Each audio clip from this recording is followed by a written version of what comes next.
we should be rolling. Okay. Second here, I'm gonna log on to my account and see if I can see. Tell me if you see ourselves as well. Yeah, I don't see anything yet. It's just your little intro picture. Okay. Okay, I see myself now. So we're on. We're on now. Okay, so you can go ahead and turn on your phone so that you can see what is actually being shown. Okay. It is, but I don't see us on it. Oh, wait a minute. There is an ad. Of course, Skip. Okay. All right. So make sure to turn that audio off. Yep, there we go. Okay. So I'm gonna put. Okay, I see us. There we are. That's weird. It's a weird one, right? So it's like 15 seconds delayed. So you're not. So don't pay too much attention to that because it'll. Sure. Right. It's just that's there for reference. I'm gonna put on the chat so that Okay. people see what's being said on the on the main screen. We already have Yeah. one person that came online. More HHGHC. Hola, Okay. Eric. Hello. I'm not sure who that is, but thanks for showing up to see me and Graf. So I'm going to give me a second there. Do my final part of this, which is turning on the chat. Give me a second, guys. YouTube chat. There it is. Okay, good. So I found the chat. I'm going to put that over here on the side. And then people can see what's being said in real time. Okay. Okay, I'll put that over here. And yeah, I'm going to put this over here. I'm not sure how to change what can be seen on here, but I guess that'll be fine. Can't remember how to do that. Yeah, I see you moving your little box around on my phone. Around. I'm getting the stuff prepared so that we have all the screens that I plan on using. Neat. Okay. And yeah, we already have 12 people watching. Graf, we have 12 people already on. So great. Okay.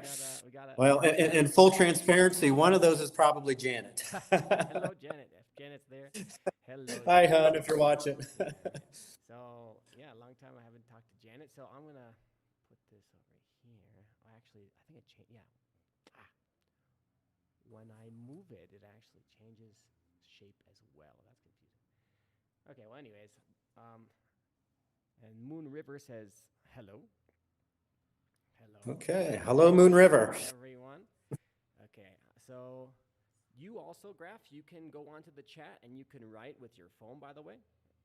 You can, okay. You can write messages, just to let you know. Okay. So, all right.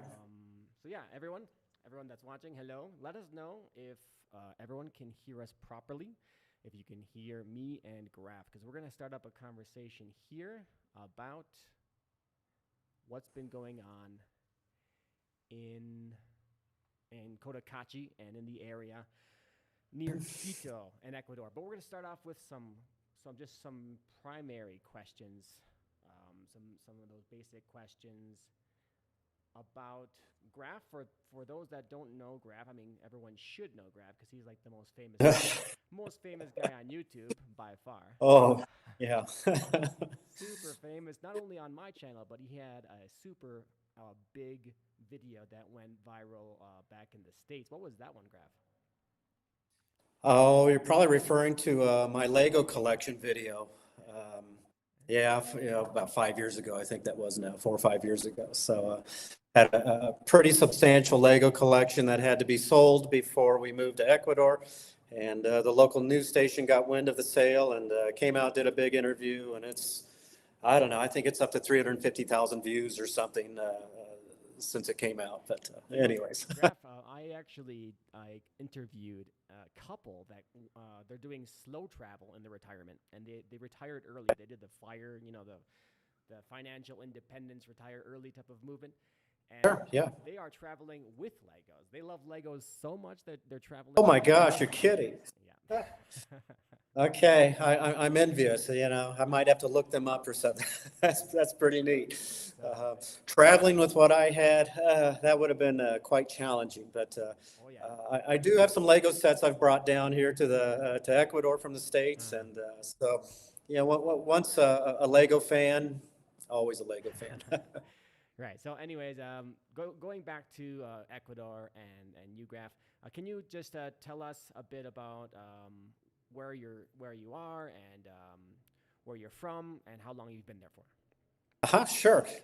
So my wife and I, she's in the States right now, but we currently live in Cotacachi, Ecuador, a small town of about 15,000 people north of Quito, which is the capital of the country. We're north of them about 2 hours.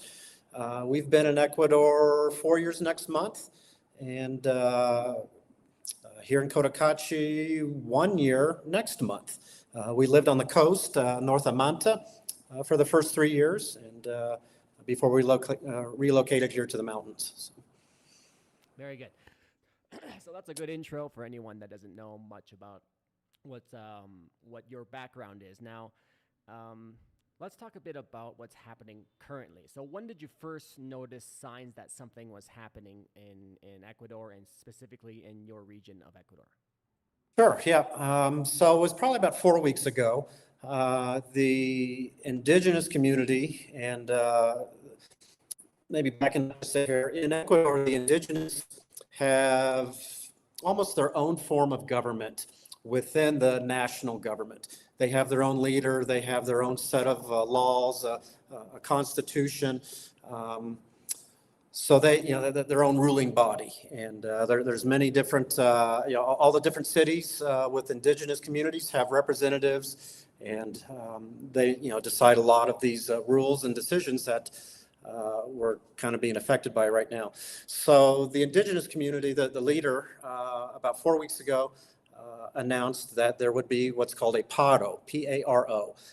That's basically they call it an unemployment sometimes, a strike, a shutdown.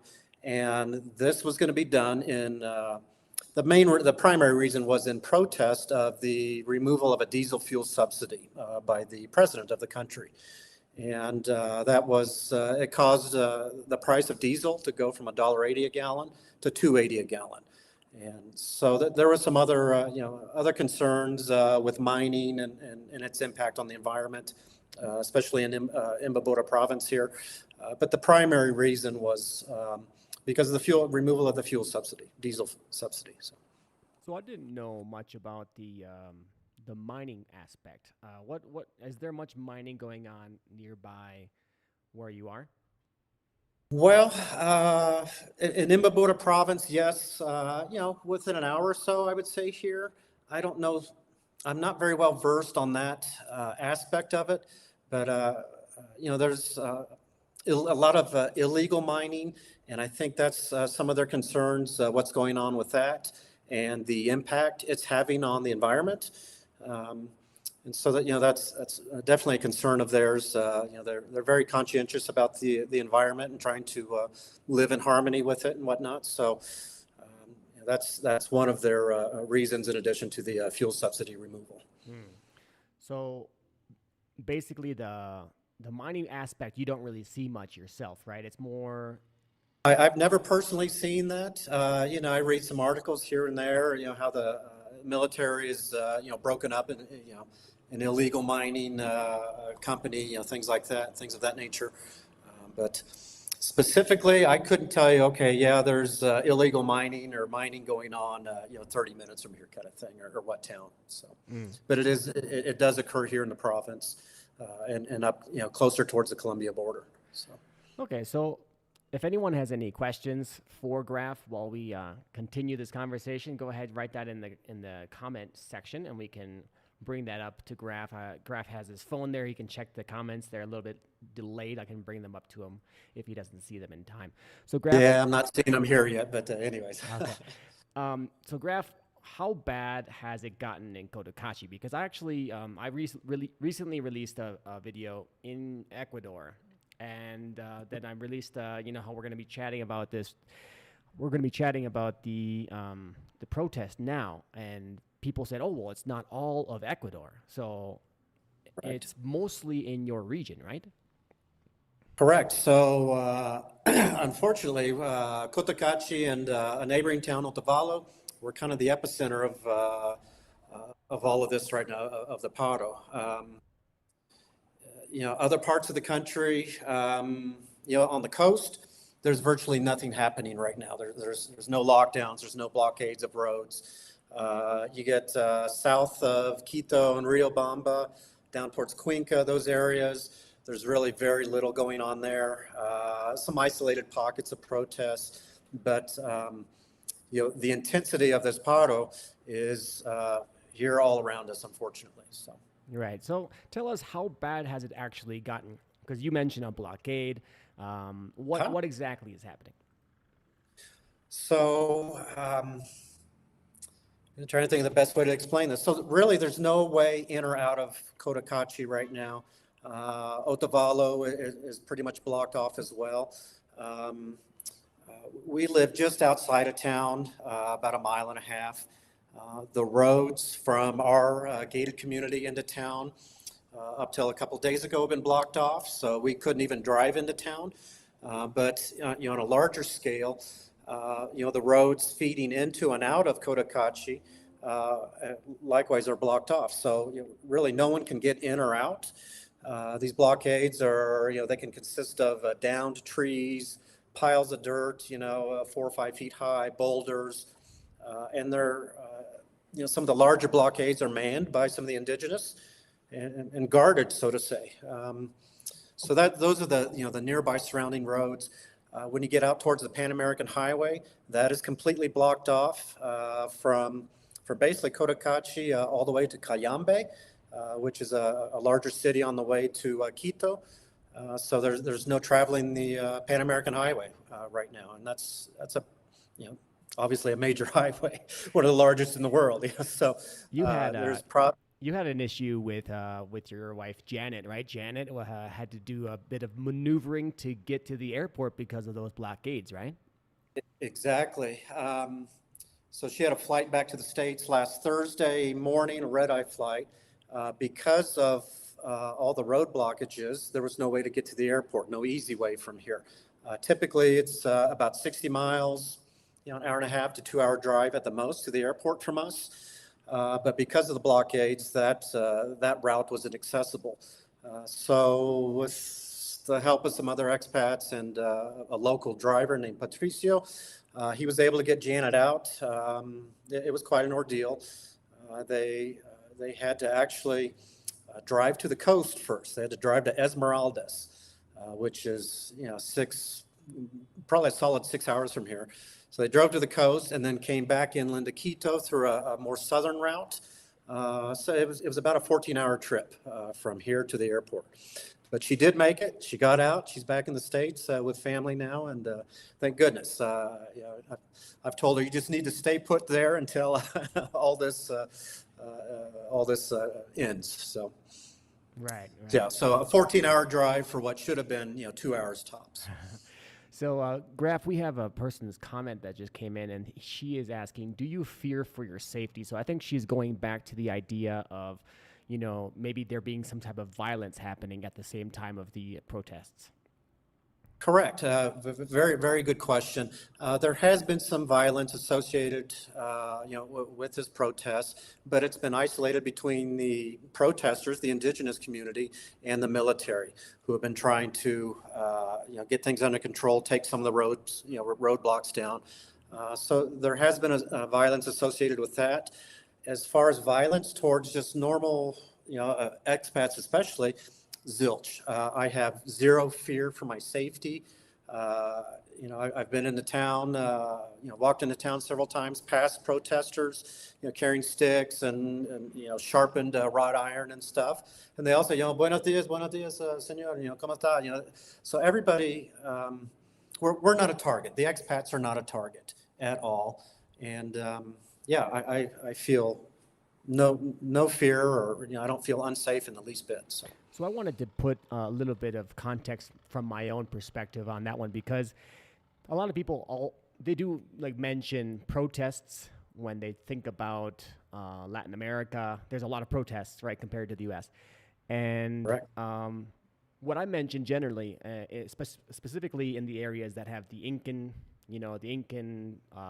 influence from Ecuador down Right. to here, down to Bolivia, where I am now. Generally, the indigenous protest in a very, very respectful manner. Do you think that's fair to say? I mean, The protests and in a respectful manner, meaning like they don't like go after you being a random foreign expat that has nothing to do with it. They won't include you in it. Like they'll typically make a big mess, but then after they get what they want, they'll clean it up, and they won't like go after people that aren't involved. I would say that's an accurate statement. Yeah, I mean, we're not a target. They really have no interest in us at this point. I'm sure, if I wanted to go out there and protest with them, they probably welcome me with open arms and hand me a big stick or something, Molotov cocktail. I don't know. But you definitely don't want to do that because that's I don't illegal want for to do foreigners. that. We don't need that kind of hassle. But yeah, the violence and everything is pretty much, it's just government forces, military police versus them. And maybe another aspect to all of this is because of these shutdowns and blockades, this kind of goes back into what is occurring here on the ground right now and in town. All the businesses have been forced to close. And that's concerning because those are their own people. And I've had trouble processing that because they're hurting their own. And these businesses, some of them have been threatened. I heard from a business owner the other day that her friend, 2 stores down, she opened her doors in the morning and the protesters came by and locked her inside her shop, padlocked her inside her shop. So basically, for the locals that have businesses, do you think they probably have the most to worry about? Yes, definitely. And there is, they're being more vocal about it, the business owners. And a lot of them are indigenous too, because they want to open up, they want to do business. The bills don't go away when they're closed, and they're being coerced and forced to close by the protesters. And, they still have rent to pay, bills to pay, all of that thing. So it's kind of a double whammy. They're forced to close. There's no income, yet they're still having to pay these things, and they're being coerced into staying shut. I was in town today, and just very, very few shops open. And if they were, they have these big steel shutters. The shutters would be kind of half open just in case protesters came by, they could close them up real quick. So some of the restaurants, you have to call ahead and let them know you're coming, place an order, that kind of thing. They'll open the door for you and let you in. So how many businesses, like what is the percentages of the businesses that are shuttered or closed because they're forced to close? A lot. I would say at least 90% of the businesnes are shuttered. Yeah. Wow. A lot. It's really hurting the economy here. And on a bigger scale, the economic impact of this paro is going to be huge. I read an article last Saturday. It said and we were at about the 2.5 week mark, a $70 million impact to the economy and lost revenues. So it's going to be a massive loss for everybody. So we have a couple more comments here that I'm going to read out to you, okay? Graf, Debbie says, I've been watching videos that local indigenous have been posting on Facebook. It's been pretty violent. The military even cut off pigtails of 2 different indigenous men. So is that type of violence that she's talking about? Have you seen anything like that? I have not personally witnessed anything like that. I believe that occurred out on the Pan American Highway a couple days ago. And I've seen the videos and, some of the indigenous holding the braids, unfortunately. And that's a huge violation of the indigenous. That's, I can't say the correct word, but that's part of their image. And, there's a lot of pride and culture that is in those braids. So, for the military to have done that, that's just not a good thing at all. It's just going to really stir up more violence and anger and whatnot. So, but I personally have not witnessed that. again, most of those events are occurring out on the Pan American Highway. So, Debbie mentions as well, I saw another video where a man was run over by a pickup truck. He lived or survived, but was holding his knee screaming. Did you see this one or anything? I saw that, that? and that occurred in Otavalo, I believe, about 2 weeks ago. And again, I don't know the circumstances to that. I saw the video. I think it was a little white SUV or something. I don't know if that person, that driver, was trying to get through a crowd that was blocking him. Again, I don't know the backstory to that, but I have seen that video, and fairly disturbing. There's been other incidents. A protester was shot and killed about a week and a half ago by the military. And you see that video's been all over the internet. And, was that in Otavalo or the Ibarra area? Where was that? That was in this area. I think on the Pan American Highway, also at the exit to Cotacachi. And he was a member of the community here up towards the Quicocha Lagoon. And so that was quite a big deal there. And the video shows his friends dragging his body away, and then one of the friends is beaten by military. But again, I'm not sure what happened before that, what prompted the military to shoot him.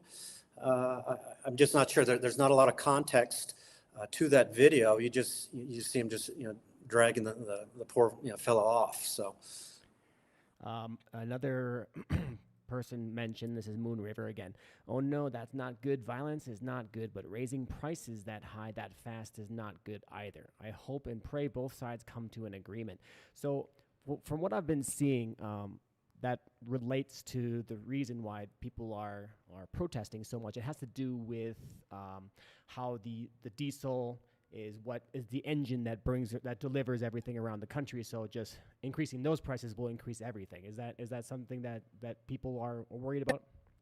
Yeah, I mean, it's a trickle down effect, and most of the vehicles in Ecuador run on diesel. Especially in these big trucks that ship things across the country and whatnot. Personal vehicles, trucks, and everything. The diesel is, the country sells by far more diesel than gasoline. And in the past, when I think a couple of years ago, they removed the subsidy on, I think, the premium gasoline, but they did it in stages. They didn't. It wasn't just one full swoop, and they took it away. It was stepped, and I'm not sure why they didn't do that this time. I think if they had, okay, we're going to raise it 50 cents, and then 6 months from now or whatever, we're going to, another 50 cents. I don't know the reasoning behind it, but I think if they had done total change again, it was an increase of more than $1. One in diesel for this one. Yeah, it was $1 increase. Okay. Which is substantial. It went from $1.80 to $2.80 a gallon, and that's, for most Ecuadorians, that's a huge increase, especially all at once. So I wish the government had done it in steps, kind of eased people into it. I think we'd been in a different situation right now if that had been done. But who knows why they decide those things. So we have another commenter, Matt Smith. He says, I don't understand the politics. I understand the natives, indigenous strike. Then you have the drug cartels. Am I missing something else? So he's mentioning how he believes there's narco-related elements to this. Is that part of this strike, do you think? Not at all. I have not heard or read of any kind of narco element or influence with the strike that's going on here. Again, most of the cartel activity is on the coast right now in some of the major cities there, and they don't have much influence or activity up here in the Sierra because of mainly because of the indigenous justice system. So they have their own judicial systems and deal with things a little differently than the government does. They take out their sticks and they start hitting you. Well, even worse than that. They'll kill you, they'll burn you, they'll hang you. Okay. Literally. So they basically have autonomy for their own justice system? Exactly, yes. So. Okay. Yeah, that's a whole different aspect of that. I guess that kind of prevents people from doing crazy things around them. Yeah, you don't want to get in trouble or steal a cow or something like that in the indigenous community. There will be serious consequences. So. Yeah. Okay, Matt mentions after this very complex problems, which is true. Another one of my faithful members, Boink 800, says income inequality. That's probably maybe not a direct part of the protest, but that clearly is part of it, right? Because they don't have enough money for this increase. Right. Yeah. So yeah, I mean, you could say to some extent that there is income inequality. This removal of the subsidy does have a substantial economic impact on lower income families and whatnot that have a vehicle. Shipping, buses, they all run on diesel. So with an increase in their fuel, they usually have to pass that increase on, with increased fares to their passengers. So, it has a pretty substantial economic impact, especially in a country where, a vast majority of the population are low income. So. Right. Another commenter, Haywood Window Cleaning. I like that name. I lived in Puerto Viejo from 2006 to 2010. I miss it. I've always planned on going back. So Puerto Viejo is the province where you used to live, right? Well, no, we lived in Manabí province. Puerto Viejo is the capital of Manabí province. It's the capital, right? Yeah, the capital. I haven't been back to Ecuador for a bit. I keep on mixing up the names. Yeah, and it was about a 45-minute drive from where we lived on the beach. So it seemed like our Haywood member here, he really liked living there, 2006 to 2010. When did you first go down to Ecuador? You went down to Manta, right, to visit family? Right. 2011 was my first trip here. We spent some time in Quito, then some time in Manta with some family, and spent some time in Ayampe, farther south, about 2 hours on the coast there. So yeah, I went to Ayampe with Natalie. She was like, oh, paseo, constant paseos for her. So yeah, that's a cool place I went to as well. We have another person, Debbie. She mentioned that when Noboa was running for president, he promised that he would not raise diesel prices. He broke his promise to them. Is that true? Well, I don't get much into politics anywhere, so I really can't say if he made that promise.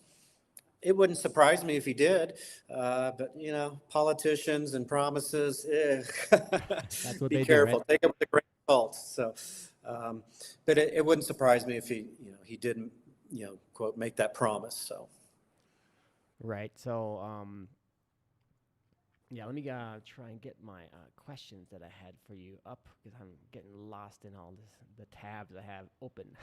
What do we got here? Where is it? I think it's right here. Yep, there it is. So,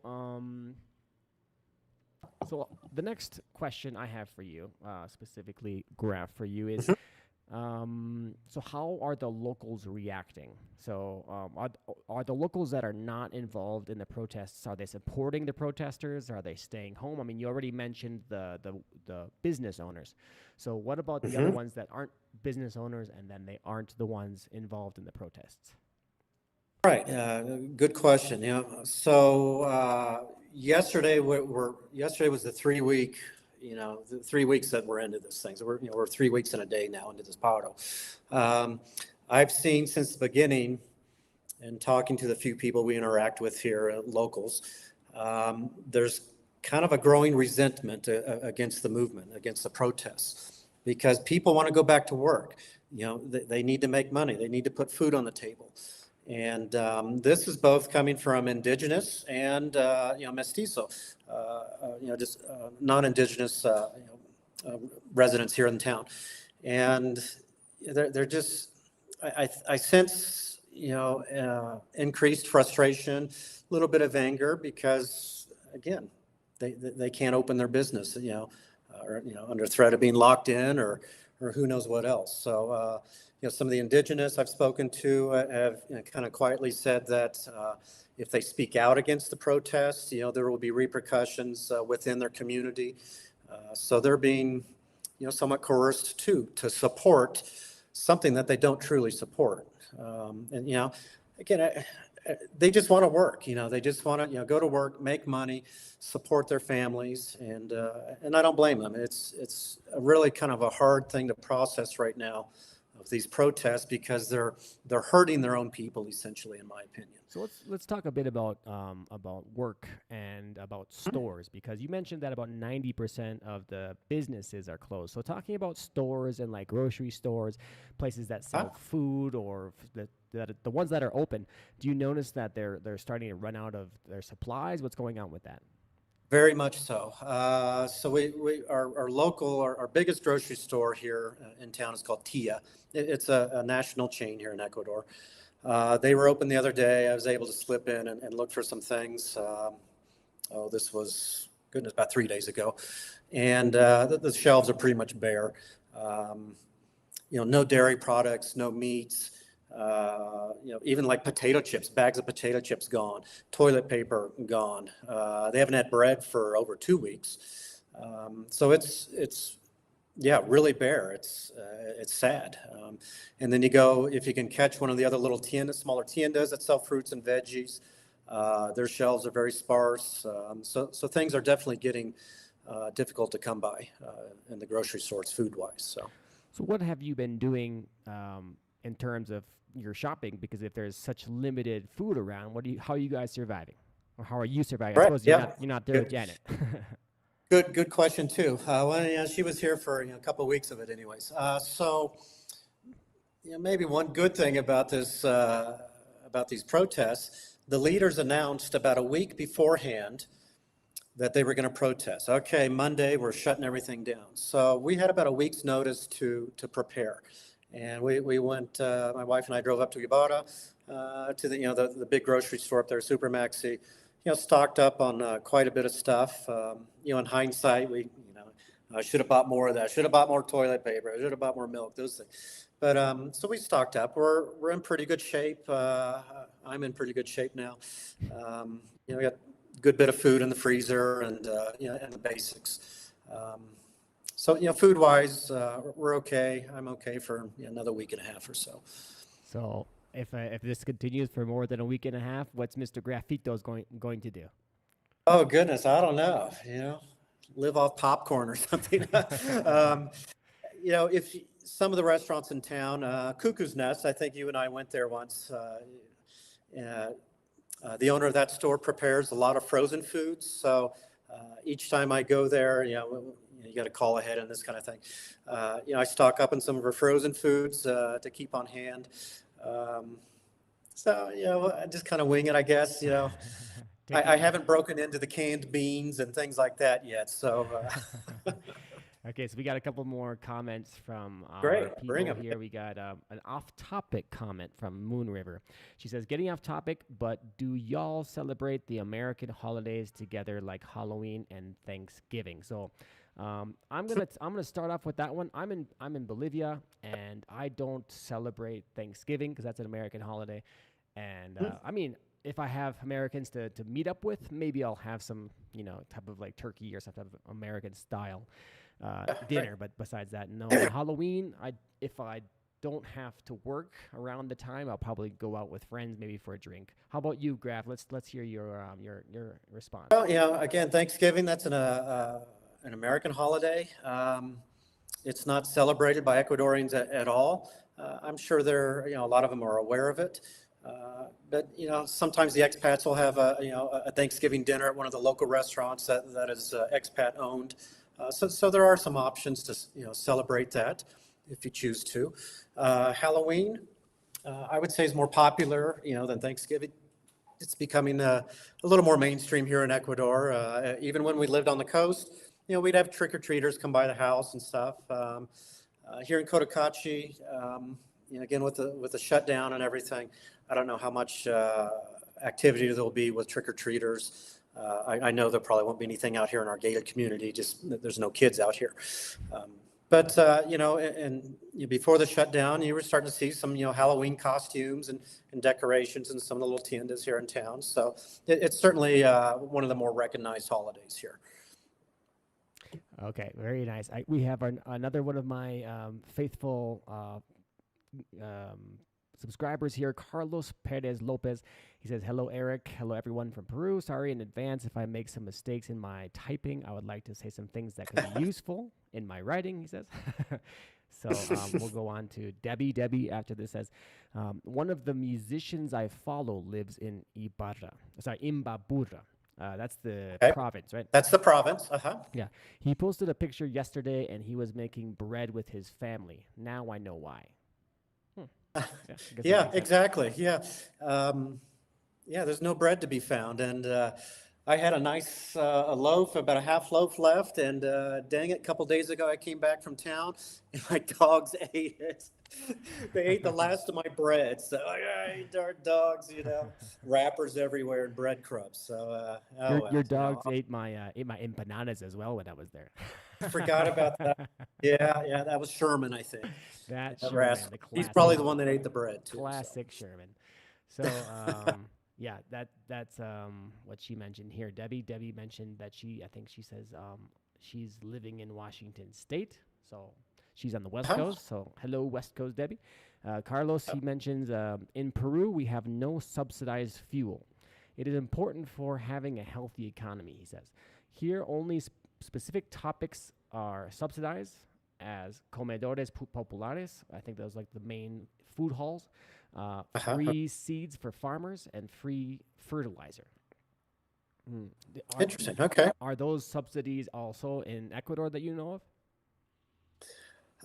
Honestly, I don't know, Eric. I just know of the fuel ones. I think those are probably the biggest and the most impactful when there's a change in those subsidies. Again,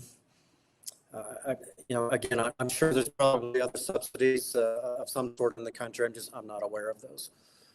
You don't hear about those unless there's a change, So actually, talking about subsidies, so I'm in Bolivia right now, and this is another country that actually has like incredibly high subsidies for the fuel. So I actually cannot get the subsidized fuel because they only give it to Bolivian citizens. So when I try and get it for my bike, they're like, no. And no subsidy for you. Yeah, like not only that. No subsidy for you. Not only that, but they don't even give me fuel in some gas stations. Oh, they don't even give? Go away. We can't help you. So, oh my gosh. Literally, Bolivia is a crazy place to drive right now. And the fuel at least you can drive. Yeah, right. The fuel here is about 25 cents a liter. So wow, that is, what is it? A little bit less than 4 liters for the gallon. So we're talking like 80, 90 cents a gallon. Amazing. Okay, that's a heck of a subsidy. Incredible subsidy. And that's for everyone. Wow. And so when I pay for it, they give me just a random number. They're like, hey, how about we charge you 3 times more? How about 4 times more? How about, they just randomly throw out a number. I'm like, okay, whatever, just give me gas, Yeah, give you some. Right. I need it, whatever. And, now we have elections coming up next weekend. So speaking of, you guys going through fuel subsidy issue, well, guess what? If there's, when the new president comes in, if he takes away the fuel subsidy, I guess I'll probably be going through something similar here in Bolivia, right? Well, I'm not sure how, if there's an indigenous community and governing body in Bolivia. I'm guessing they're probably are a big part of the country. Yeah. So, yeah, this is a very, very indigenous place. I think Ecuador and Bolivia, alongside Peru, are just the 3 countries with the most amount of that indigenous culture. Yeah. Well, you might want to plan an early exit. Well, I already do. So people are forming lines. Actually, today I filmed it. There's a line, probably 30 cars, 40 cars long, that were waiting in the gas stations because they're worried about the fuel being disrupted during the voting in the election weekend or whatever. I'm not sure. I think they're worried about a certain president. Oh, this president will do this, and it'll change this, and this other president will do that. They're all worried about everything. So getting back to our comments here, we have Debbie that says thanks for the live. So thank you, thanks Graf. Thank you, Debbie. Appreciate the questions. Thanks Grafito for showing up and giving us some input for these people. Carlos says even though no subsidized fuel here, cost of living is the same as Ecuador. So yeah, Carlos, that's pretty true. It's a little bit more expensive in my perspective. I found it a teeny bit more expensive in Peru than in Ecuador. But you're right, there's no subsidy. So, I mean, with Right. if Peru did give a subsidy, it would be probably a lot cheaper. Mm-hmm. We have MSMRKV. Ecuador is like 2 times the cost of living compared to Peru, he says. Okay. I wouldn't Yeah. say 2 times. No, definitely not my perspective. I mean, I actually found the capital city of Lima to be incredibly expensive for like things like accommodation, whereas Quito, the capital city, way cheaper. And Yeah. Okay. even Guayaquil is cheaper, I think, compared to Lima. So, yeah, Mm-hmm. I'm not Okay. sure. I'm not sure about that exact idea. Yeah. The JXN Trader says, "Do you know where to go on the web to find out what roads are impacted by the strikes? I have to go from Cuenca to Guayaquil next week." So, do you know of any websites, Graf? I don't off the top of my head, I'm afraid, but knowing that the bulk of these protests are centered right around us, I would almost guarantee you will not have any issues driving from Cuenca to Guayaquil. There's hardly anything going on down in that area at all. So, Yeah, it's more like and it's more. Guayaquil is going to be to the north and west, I believe, from Cuenca, and that's you should be in good shape. So. You haven't heard of any demonstrations, any road blockages down in the south, really? Not like here. I've heard of some, just protests, not road blockages, but just people just out, peacefully protesting too. So, but nothing to the scale that we're experiencing here in Cotacachi and Otavalo. Right, right. Carlos mentions the main problem with fuel subsidy is that it works as long as the country can pay for it. Yep, that's definitely true. If Very, very valid point. Yes. if you don't have, if your country stops, taking in I guess the taxes, the income it needs Right. to maintain that subsidy, I guess, or just creating that profit through maybe public-owned companies. Then, if they don't have that, then that's going to. Is that what? Do you know if the president is doing that because they're taking in less taxes, or do you think? Do you know much about that? Removing the subsidy, is that why? Right. Do you think it's because of like lower taxes and lower like government? No, I haven't heard anything to that nature as to why it's been removed. What I've heard is that he wants to redirect those funds towards other programs here in the country, mainly fighting the cartel issues on the coast, and some other like public programs, to benefit the people. That's what I heard. Sometimes you got to take the media and what you read with a little grain of salt, also. But the one I've heard the most is he wants to redirect those funds to fighting the issue with the cartels. So. Okay, gotcha. We have the JXN Trader again. He mentioned, thank you for your answer, for you, Graf, for mentioning the road. Of course. Thank you for your question. We have Debbie again saying, ask on Ecuador expat group. Very helpful. Yep, that's Graf. Graf a lot of times is the guy that responds on there. Oh, yeah, not always, but I do when I can. I've seen you on those groups quite a bit. And as long as I have a good answer that I feel is fairly accurate, I don't want to mislead anybody. So, yeah. But that's an excellent, expat Facebook expat group. So, right. So let's go back to the protests in Cotacachi. So have there been any reports of violent clashes besides the one we've already mentioned that have happened in and around Cotacachi? I've not heard of any, actually here in Cotacachi per se. They've all been on the outside of town. Again, towards the Pan American Highway. That whole strip there is kind of a hot spot. It seems, from what I've read and other people talking. I haven't heard of any clashes per se right here in town. I've seen people marching, carrying the sticks and machetes and stuff like that, probably marching out towards the Pan American Highway to, do what they're going to do. So, here in Cotacachi, we've been lucky. There hasn't been any, clashes between the military police and the Indigenous. Otavalo, there's been quite a few more clashes there. They burned a police station down, police cars about 2 weeks ago. So They burned the it's police been, station down. yes, it's been a little more intense there across the road. So hopefully that doesn't happen over here. I hate that it happens anywhere. I don't think that's the right way to go about it, but we'll see what the next few days hold and whatnot. That is pretty nuts. Burning down the police station. Yeah. That's something you wouldn't hear in many countries. No, it's not. So, So we have the MSMRKV commenting they are not just removing the subsidy, they want to raise the prices to $4+. So it says 280 without subsidy. And the diesel in Ecuador is very poor quality. It's a pretty much a scam, is what he says. well, $4+. interesting comment. I haven't heard that they want to, raise it up to $4+. It's certainly possible. Who knows, what they're thinking at this point. So the quality, I have a diesel Toyota. The 4+ years I've owned it, I've never had any issues with, the quality of the diesel. So, but that's not to say it doesn't happen somewhere. So. I've heard actually the same thing from some people. They're like, oh yeah, well, certain fuel from certain countries when they actually do the what's it called, processing or whatever, when they do it themselves, that creates sometimes lower quality, and perhaps maybe Ecuador has that situation. I haven't heard much about. People have mentioned it, but I'd never had an issue when I drove around. For the 3 months Right. that I was ripping around everywhere, no problems at all, and it was super cheap. I think the regular fuel was $2.60 per gallon before. What is it now?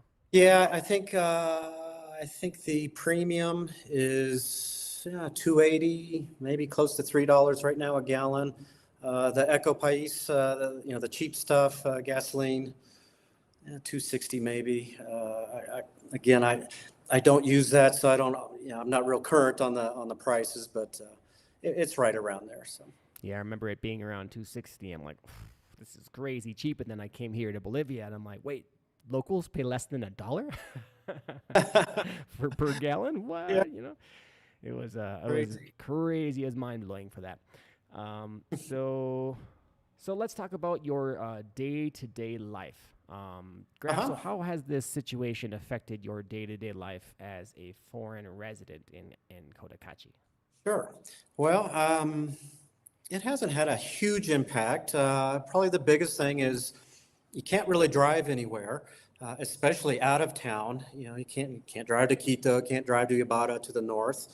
You just can't get out of the city limits here. And like I said earlier, until recently, I couldn't even drive into town because of the roadblocks. That's probably the biggest impact. And even that is not a huge deal for us because we don't drive a lot. We didn't drive a lot to begin with. We would walk into town or ride the little scooter or whatnot.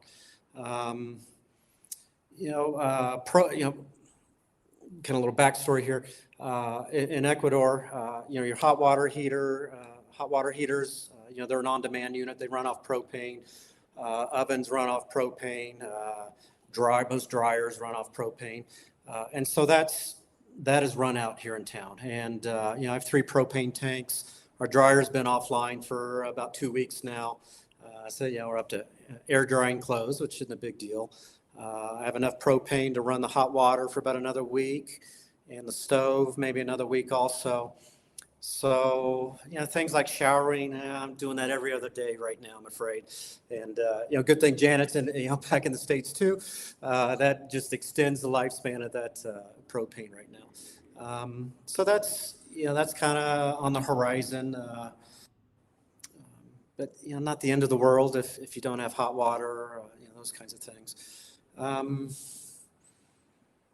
It hasn't really been that impactful for me as an expat.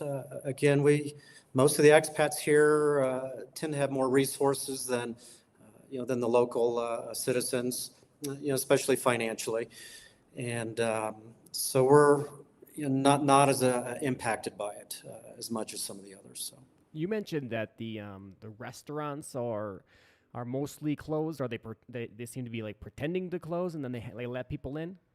Yeah, it's kind of hit and miss. So for example, a cuckoo's nest, sometimes you have to call ahead of time, so they can come open the door for you.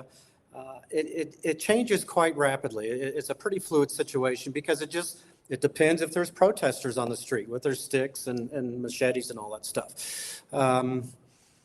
If they see them coming down the street, everybody closes up real quick, and you just lay low till they pass by.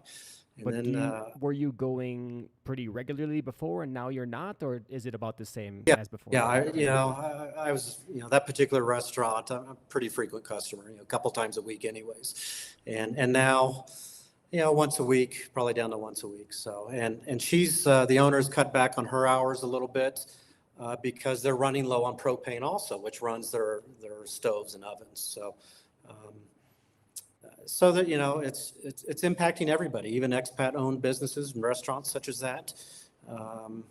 And all the other restaurants, everybody's ovens runs off propane. So, they've only got X amount right now. And I haven't heard of any resupplies getting in for the propane as of now. So. So the propane is kind of a big part of it, huh? Very much so, yeah. So,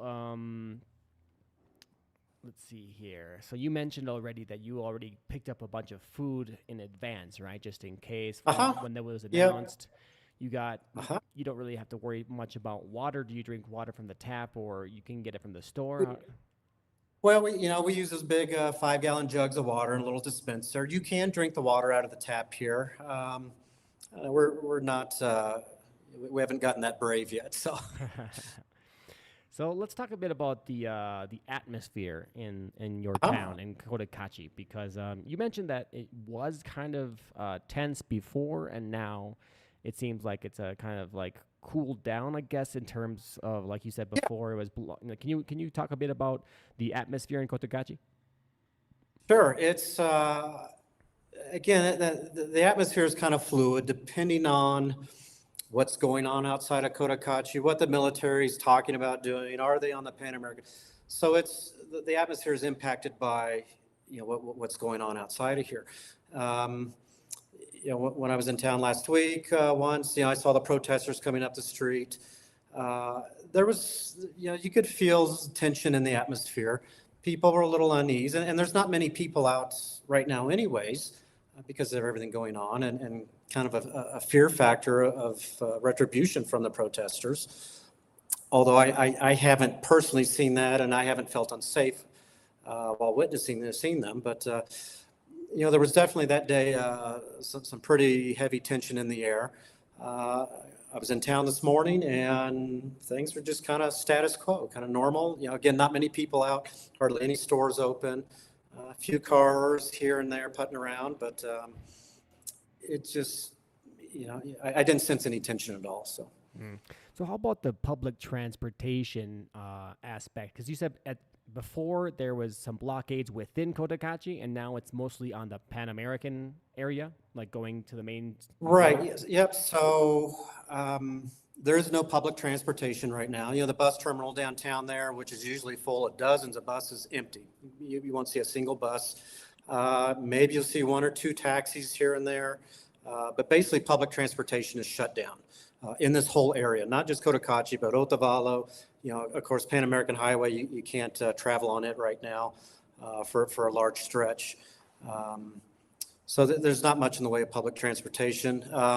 There's no blockades in town, per se. They're all kind of on the outside of town, like towards our gated community and out towards the Pan American Highway, mainly on the exit going from the Pan American into Cotacachi. And then, the Pan American itself between here and Cayambe. So.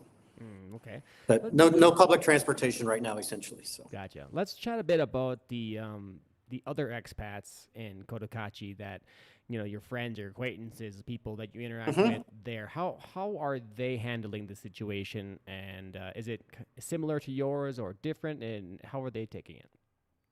I think it's similar to ours. Most of them have been through one of these strikes, one of these paros before, several actually.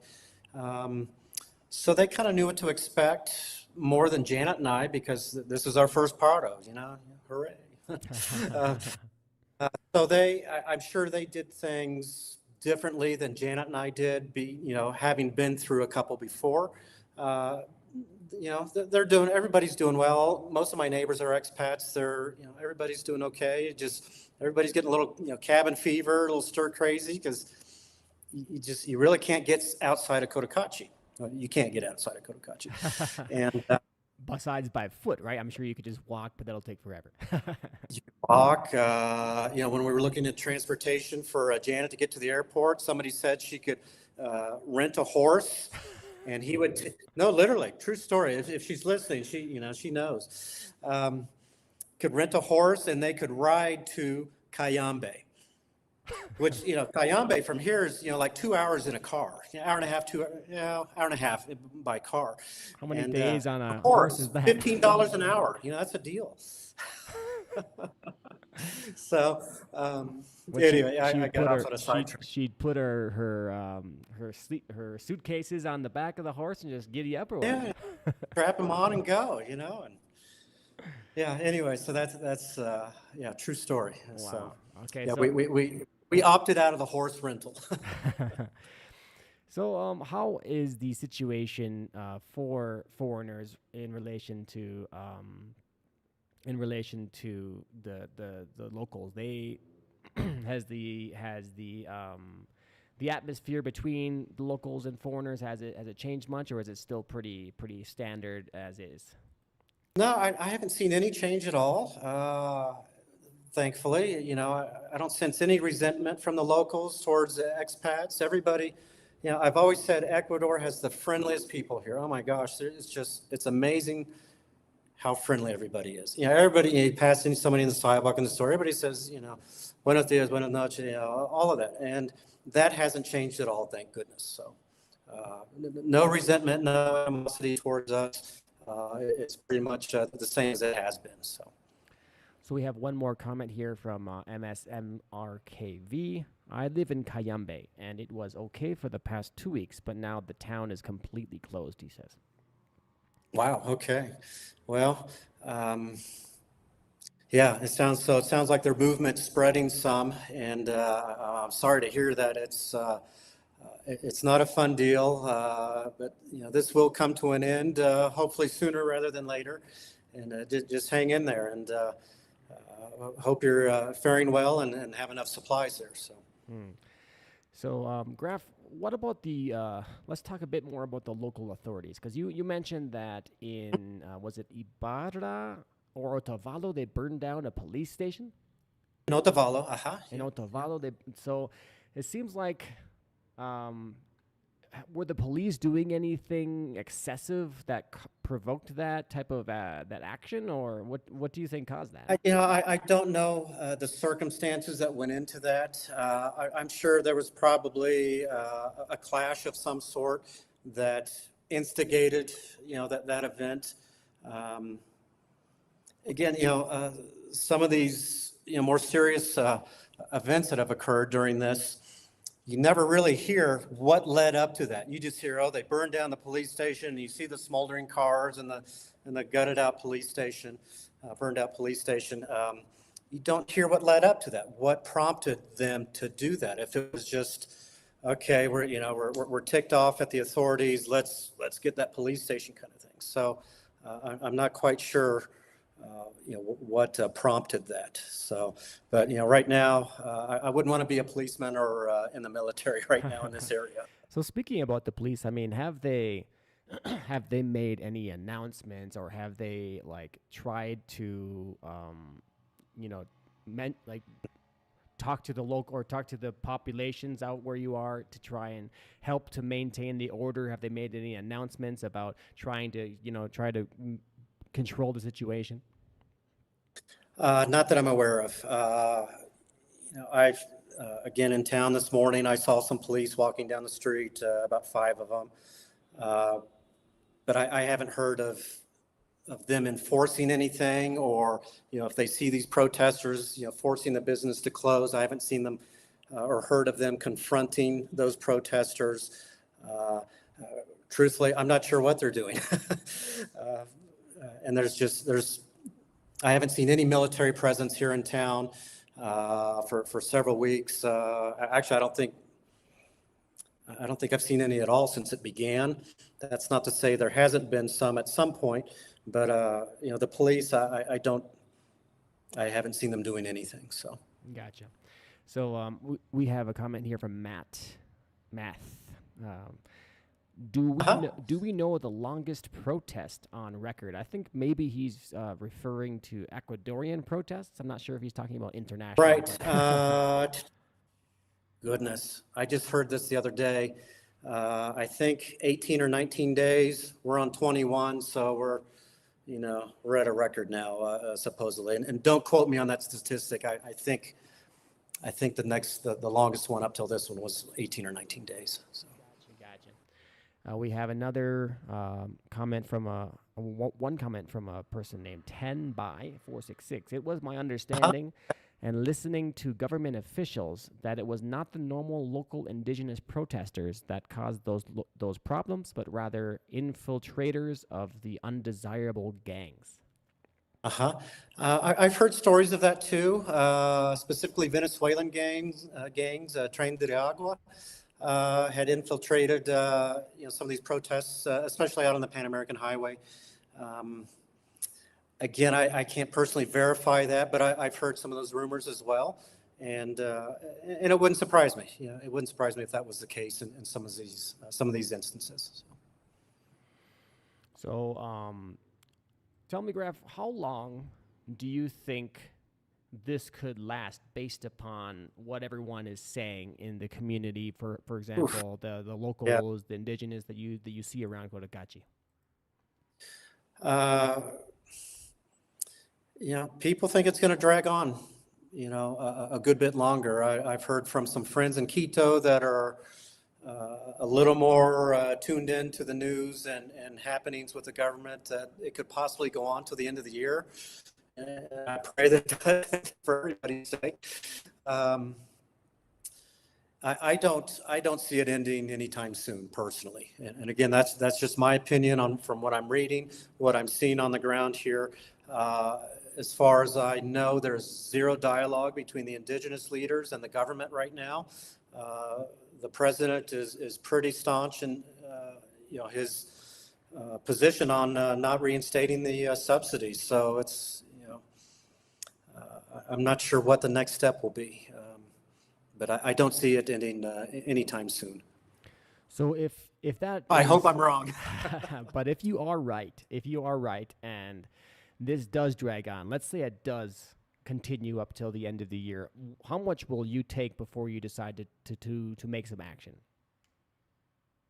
Like, will you try to, if it gets up to a certain point? I mean, we're at the beginning of October, so if that actually is the case, I mean, we're talking October, November. I mean, 2.5 more months. I mean, is there a certain breaking point where you will basically say, I'm done with this? Well, I'm sure there will be. The question is, when I reach that breaking point, what am I going to do? I can't go anywhere. Well, you have a horse, don't you? I could rent a horse, Yeah. Yeah, I mean, that's a good question. I haven't put a lot of thought into that. I'm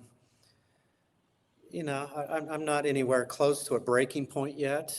I suppose when I'm, down to my last can of beans or something, and the animals are all out of food or something, I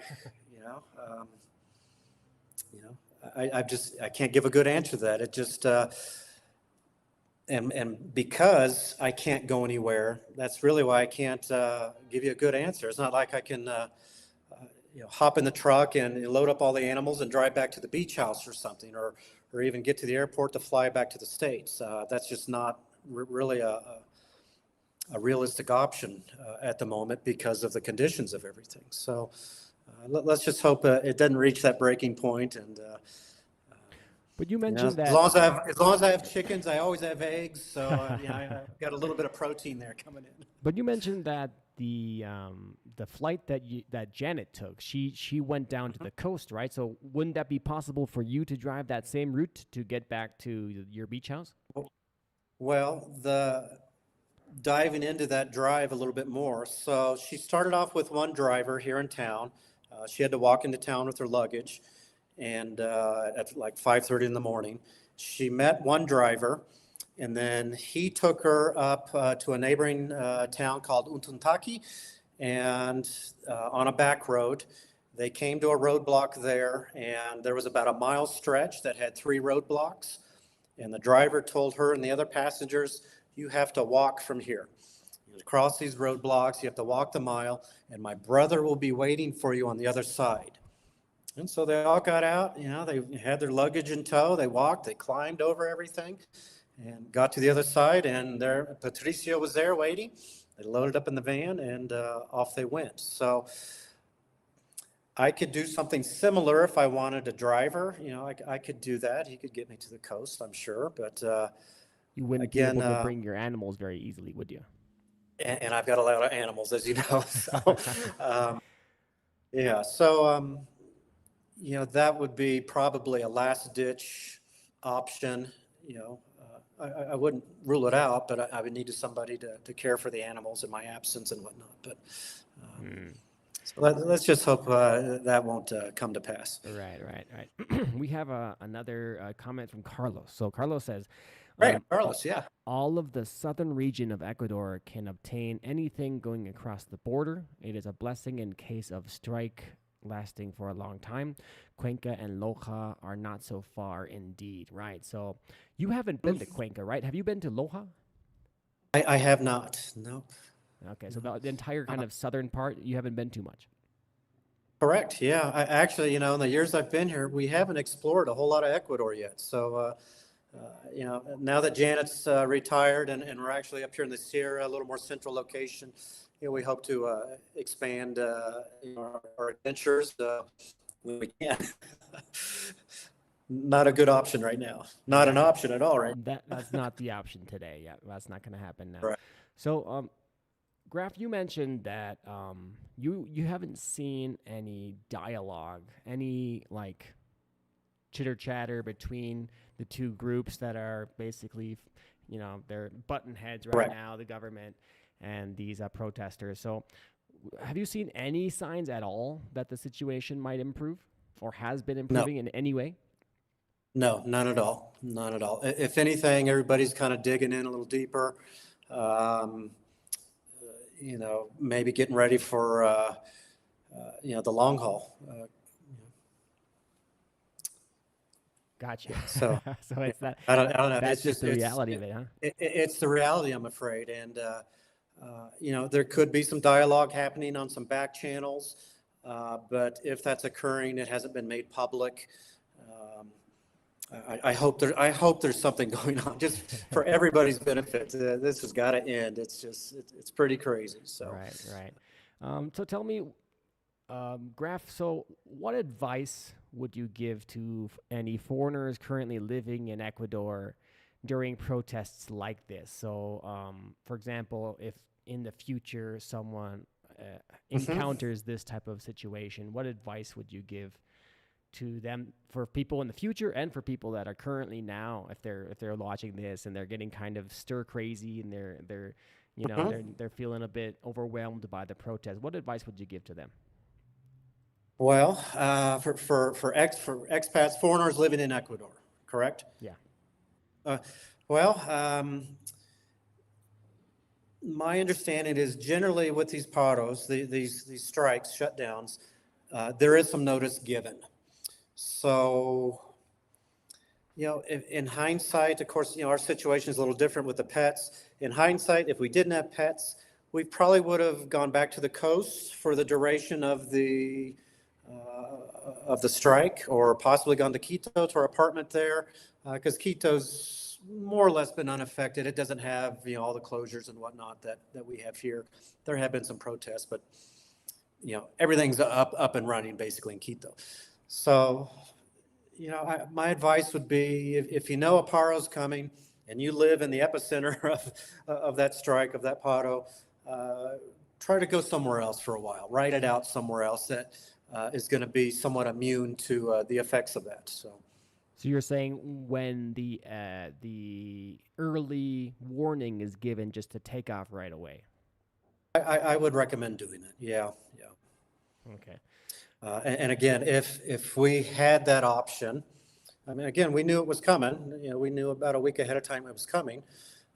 We didn't think it would, it would be this long. It'd be 3 weeks long, possibly longer.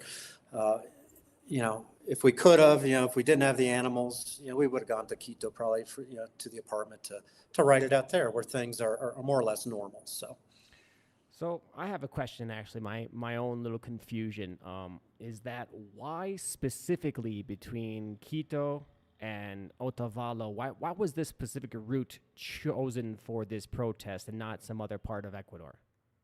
Well, I think mainly because of the concentration of indigenous communities and the leaders, I believe, live in this area. It's a pretty major part of the Pan American Highway. And there's just, like I said, a huge concentration of indigenous here. So they have force in numbers, so to say. And, historically, this is where they've usually been focused on for these strikes is this area. We're ground zero, more or less. You go 30 minutes north to Ibarra, it's pretty much business as usual there. The stores are all open. They have supplies, propane, just 30 minutes up the road. So basically the main issue, can't get there. the main issue is just Otavalo, Cotacachi down to the entrance into Quito. And not even all the way to the entrance of Quito. Cayambe is, as we saw from our other viewer there with his question, Cayambe's, is pretty much Cayambe to Cotacachi. Those are the two extremes right now, where this strike is concentrated in. So. Okay, gotcha. Yeah, I guess I didn't really recognize the concentration of the indigenous specifically in that area. I thought it was kind of like more evenly dispersed throughout the mountains. I didn't realize. I guess Otavalo is like the main headquarters almost, right? Yeah, almost. I would say. I know there's a strong indigenous presence south of Quito, down towards Rio Bamba, Cotopaxi, those areas. But again, I'm fairly certain they haven't shut down the Pan American Highway. There's probably some roadblocks scattered here and there, but nothing to the intensity that we're experiencing up in this area. So, right. So we have Carlos mentioning that Ecuador needs to reduce the burden of subsidizing fuel, but he says Noboa chose the worst moment to do so. Yeah, well, I don't know if there would be a good moment. It just, the country is, it's having some issues right now. So I don't know if there is such thing as a good moment to remove a subsidy. Things could be, going just great here in the country. You remove the subsidy, people are going to get upset. They're going to get angry about that. So I disagree a little bit about the timing part of it. I don't think there is such thing as a good time to remove it.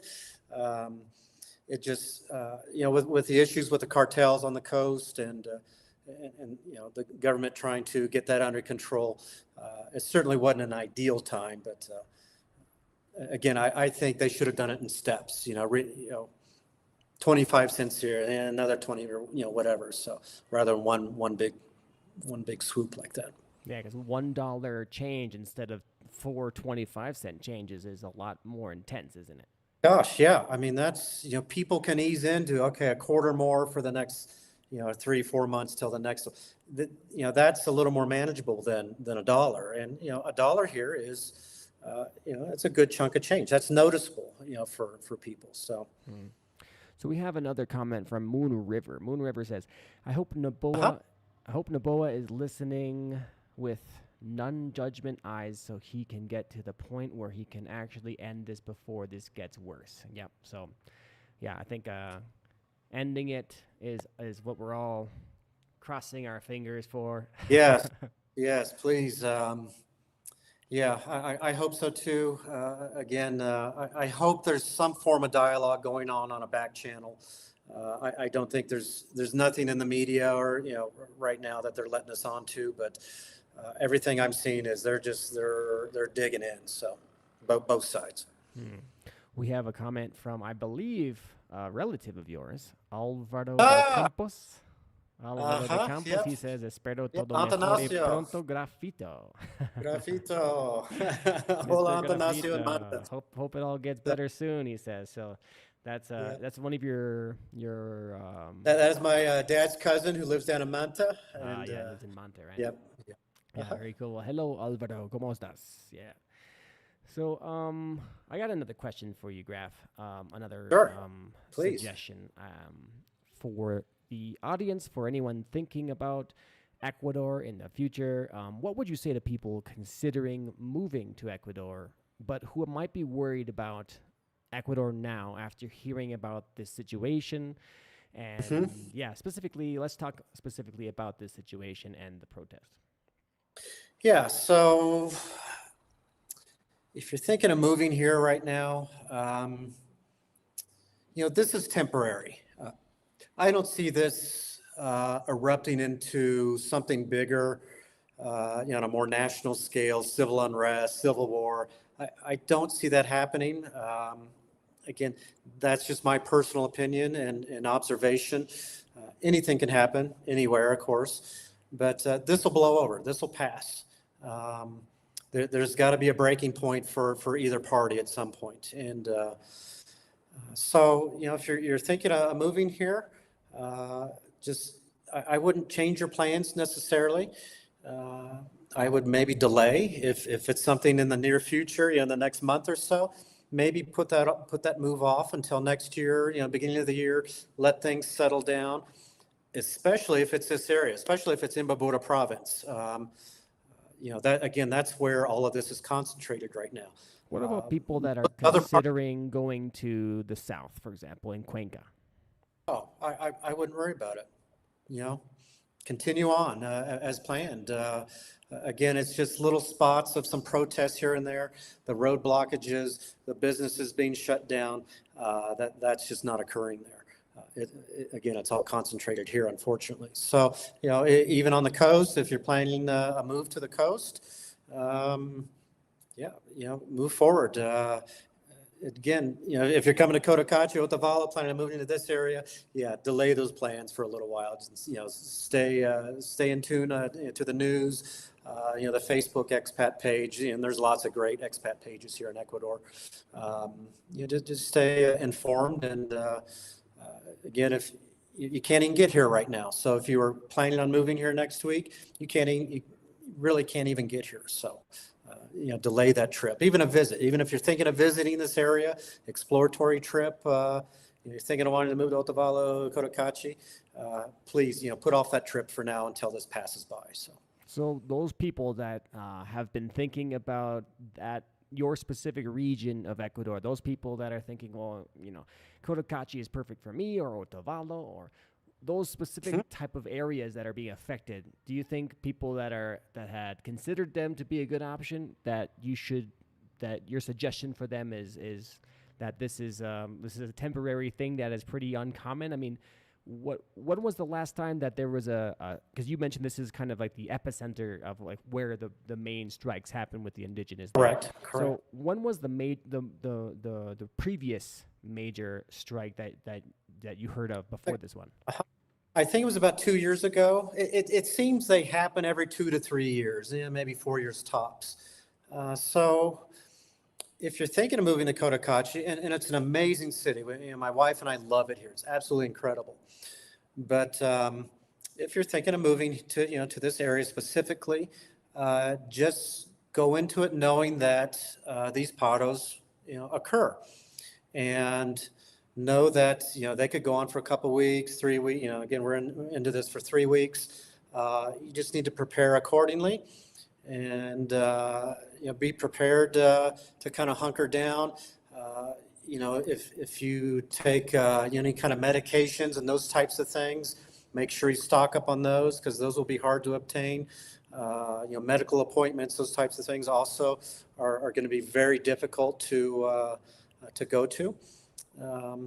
But I wouldn't I wouldn't, I wouldn't change your mind about it. You just be informed about it. Know that when they do happen, and there's going to be more. It's inevitable. Excuse me. Um, just be informed about it. Know that it's going to happen, and prepare accordingly. So. How about for people that are considering Ecuador, but they're worried about other parts of the country being affected by pardos, by protests like this? Do you think that if people are considering, for example, if they're considering Guayaquil or Manta or Cuenca, do you think that they should have any worry, any concern like for these type of situations as much as Otavalo in your region? In regards to being affected by a paro like this, Yeah. I wouldn't worry. Like Manta, there's nothing, none of this is going on there, not even remotely. And Guayaquil, it's got its own set of problems right now, in some parts of it, with the cartel stuff, but being impacted by a paro, it's not, it could happen, but it's not it's not likely, so. So we have another comment from our viewer here, Yes. MSMRKV. He had already raised VAT, which really hurts the poor, while Noboa just forgave millions in debt owed by his own family.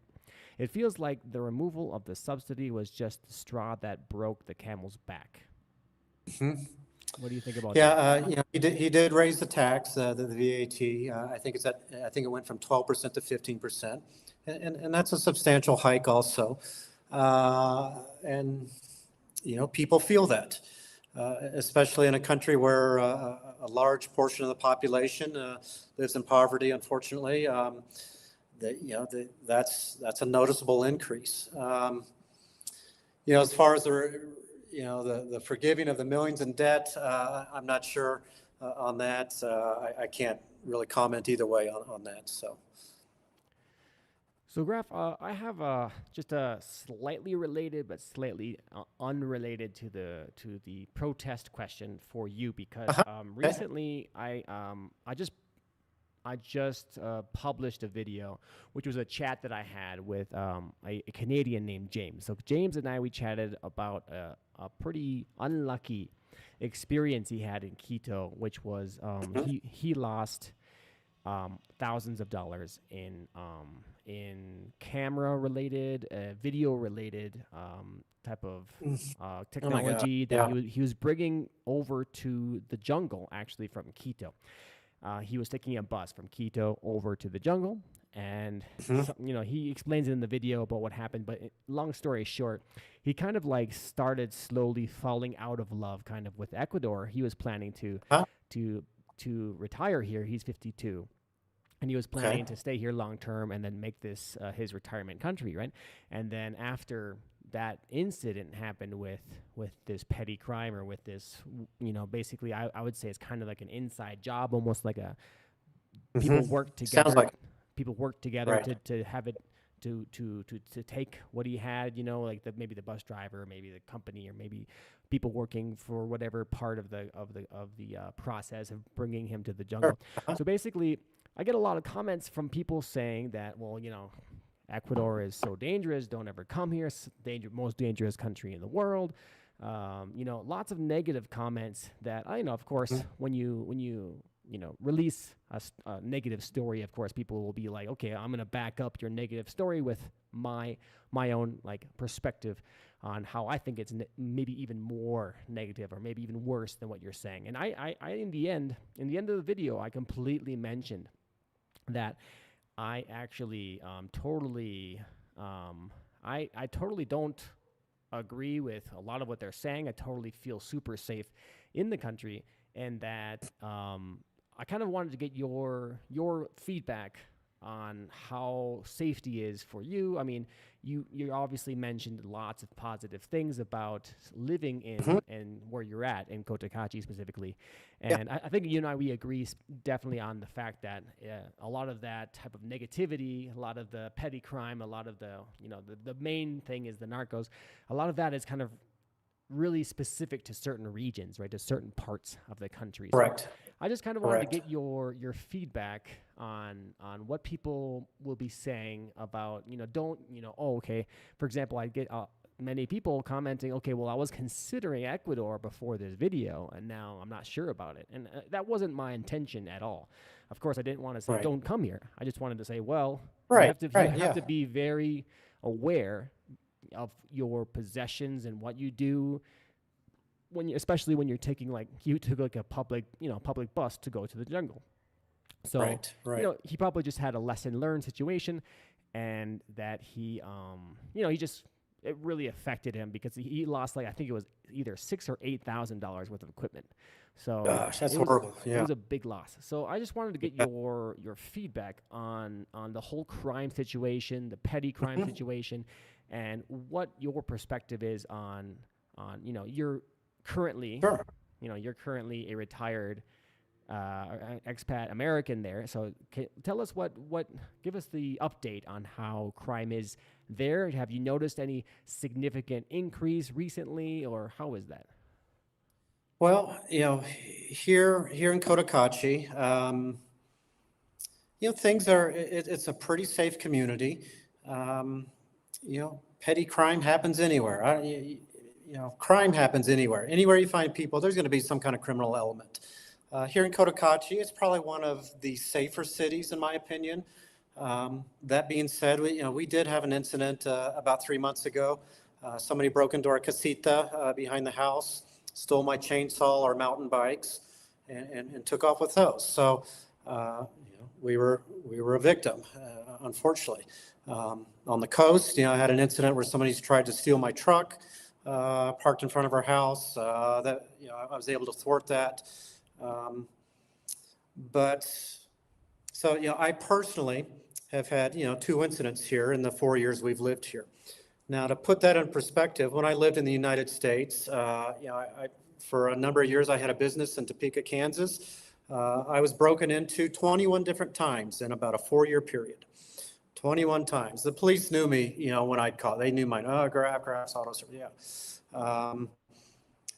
And then when I owned another business in Kansas City recently before we moved here, had several incidents there. And these were, businesses in nice parts of town. Going even farther back as a student in college and other, after that as an employee in places, I've been the victim of crimes in the United States, dozens and dozens of times. And it's not like I lived in the hood or something like that, So to put that, I'm trying to put that into perspective to what has happened to me here. And, I would say it's overall, it's a safe country. But that's my personal experience, comparing it to what I've been through back in the States with those types of things. That being said, you got to be careful anywhere you go. You got to take precautions anywhere on this planet. Lock your doors. Situational awareness. Don't walk around, flashy watches and jewelry, stuff like that. Don't do that anywhere. There's places in the States that are, you don't dare go there. They're incredibly unsafe. Ecuador has those parts too. There's just areas you don't go to, and unless you're looking for trouble or something. So, I would say it's a safe country. The media gets a hold of some of these things and really kind of sensationalizes it.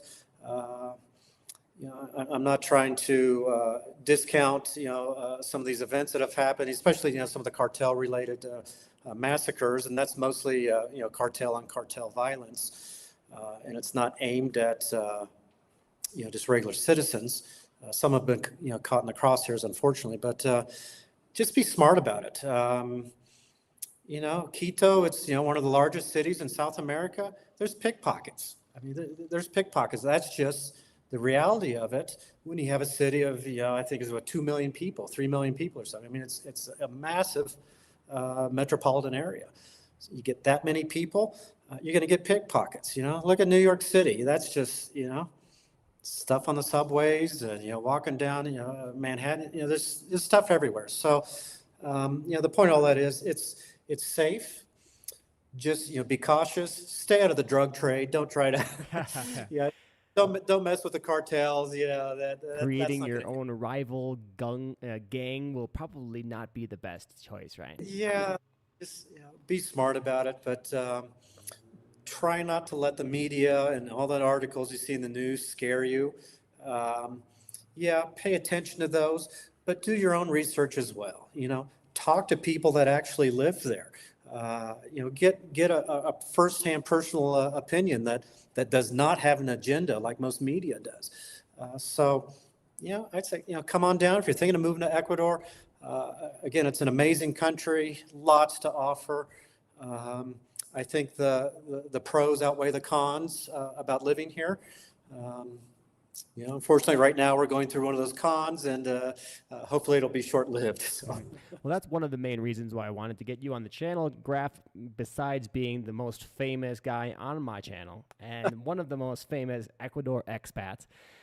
Just getting your own input and, getting your boots on the ground, real time ideas and stuff. Yeah, I think that's really helpful for people to hear all of that.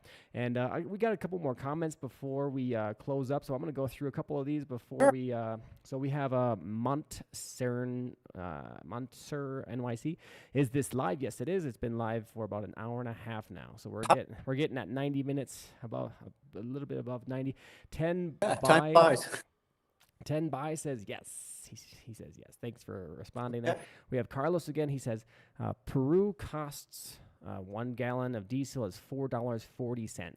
So Ecuador now will be $2.80 after the new price is brought into effect. He says here we can get a meal, abundance of food, $3.50 in middle class. In provinces outside touristic area, $2. So I think that's pretty similar to Ecuador. What do you think about the prices of food? I would say that's similar, maybe just a tad lower than here. Again, it depends, kind of like he says, on what part of the country you're in. Cotacachi is a large tourist town, known for their leather industry. So I think prices here are a little more elevated than, say, some of the villages on the coast or whatnot. So. Yeah. But yeah, he's in the ballpark there. Mm-hmm. And we have another comment. We have Metalero. He says the president now in Ecuador is PPL, right? I'm not sure what he's saying. People, right? Not sure. He mentioned as Trump, so maybe he's talking about the conservative. Yeah, like the new guy is conservative, right? Okay, well, we don't want to get into politics here, so. But I was Thank you for your comment, though. Yeah, I think that's what he was mentioning. I think he was just saying that it was conservative party. Then he says, if you want a better life, to come to live in Chile. Have you been to Chile? I have not. No.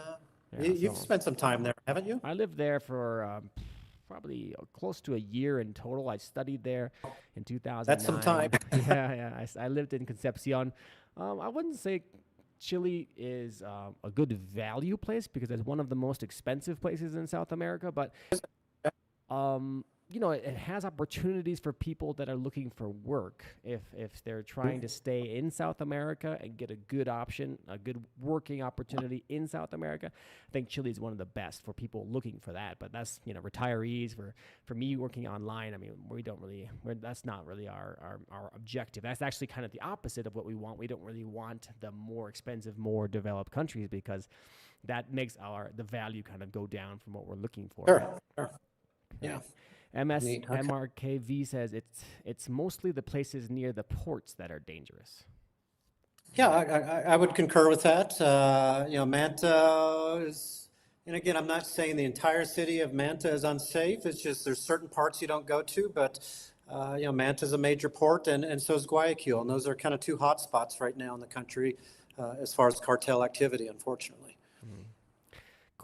Quinn Price, he mentions, yes, talk to actual expats. I lived in Cotacachi, cool town, a bit small. Great. A bit small for me, Quinn said. Yeah. It is a little on the small side. Everybody has a preference. For us, it's just right, and it offers everything that we're looking for. So, right. He says Chile is cool, but a bit expensive. I think. Oh, he's talking about the country. Yeah, Chile. He wrote it like Chile, the food. Yeah, Chile it actually has a really good food. I mean, there's some really good ceviches there, and but exactly, if you're looking for the best bang for your buck, the value, Chile for retirees is not going to be on the top of the list. That's for sure. We Okay. have Dale Hirscheli. Sorry, I don't know how to say that. Chili is Chili delicious. delicious. Yeah, so that's what I was thinking when I first. I haven't had chili in a long time, actually. Yeah, I'm hungry for chili now. Okay. Yeah, right. Well, you might have to crack open one of those cans of beans, and One of my make cans of beans and fire some up. Yeah. fire some up, and boil some hot dogs or grill hot dogs, and make a chili cheese dog or something. Yeah, there we go. Haven't had those forever. We have Sally saying, "Hey Quinn, are you in Ambato?" So it looks like we have some of the Ecuador expats online. Hello guys, how's it going? Yeah. And Quinn says, "Hey, yes, Cool. Ambato. Thinking of heading back to Cuenca." So actually, I went to Ambato as I was driving after I visited you in Cotacachi. I drove to Quito, where I met up with Jay. I got his story, met him, we had some lunch, Right. and then I drove directly to Ambato, which it's another very high elevation city, just like Cotacachi, just like Quito. And yeah, I didn't think it was too bad of a city, but it didn't seem like. I mean, when I talked to people, they mentioned that there weren't that many expats in Ambato, so I didn't even try and reach out to see, because I hadn't heard of anyone. So I guess we have Quinn. Interesting. I guess we have Quinn. So hello, Quinn, the first Ambato expat that I know of. Back to Cuenca. Neat. Yeah. Okay. Metalero says they're a family, live in South from Caroline South, and he love my country and money. Okay. Not sure what he's saying. Yeah. Tendai, Okay. have you noticed if the indigenous are willing to fraternize with the expats? I think she meant expats, not experts. Or do they prefer to remain standoffish there? Yeah, good question. Very, very good question. Thanks for commenting. I wouldn't say, standoffish is not how I describe it. Do they, do they intermix and socialize with expats? Not much.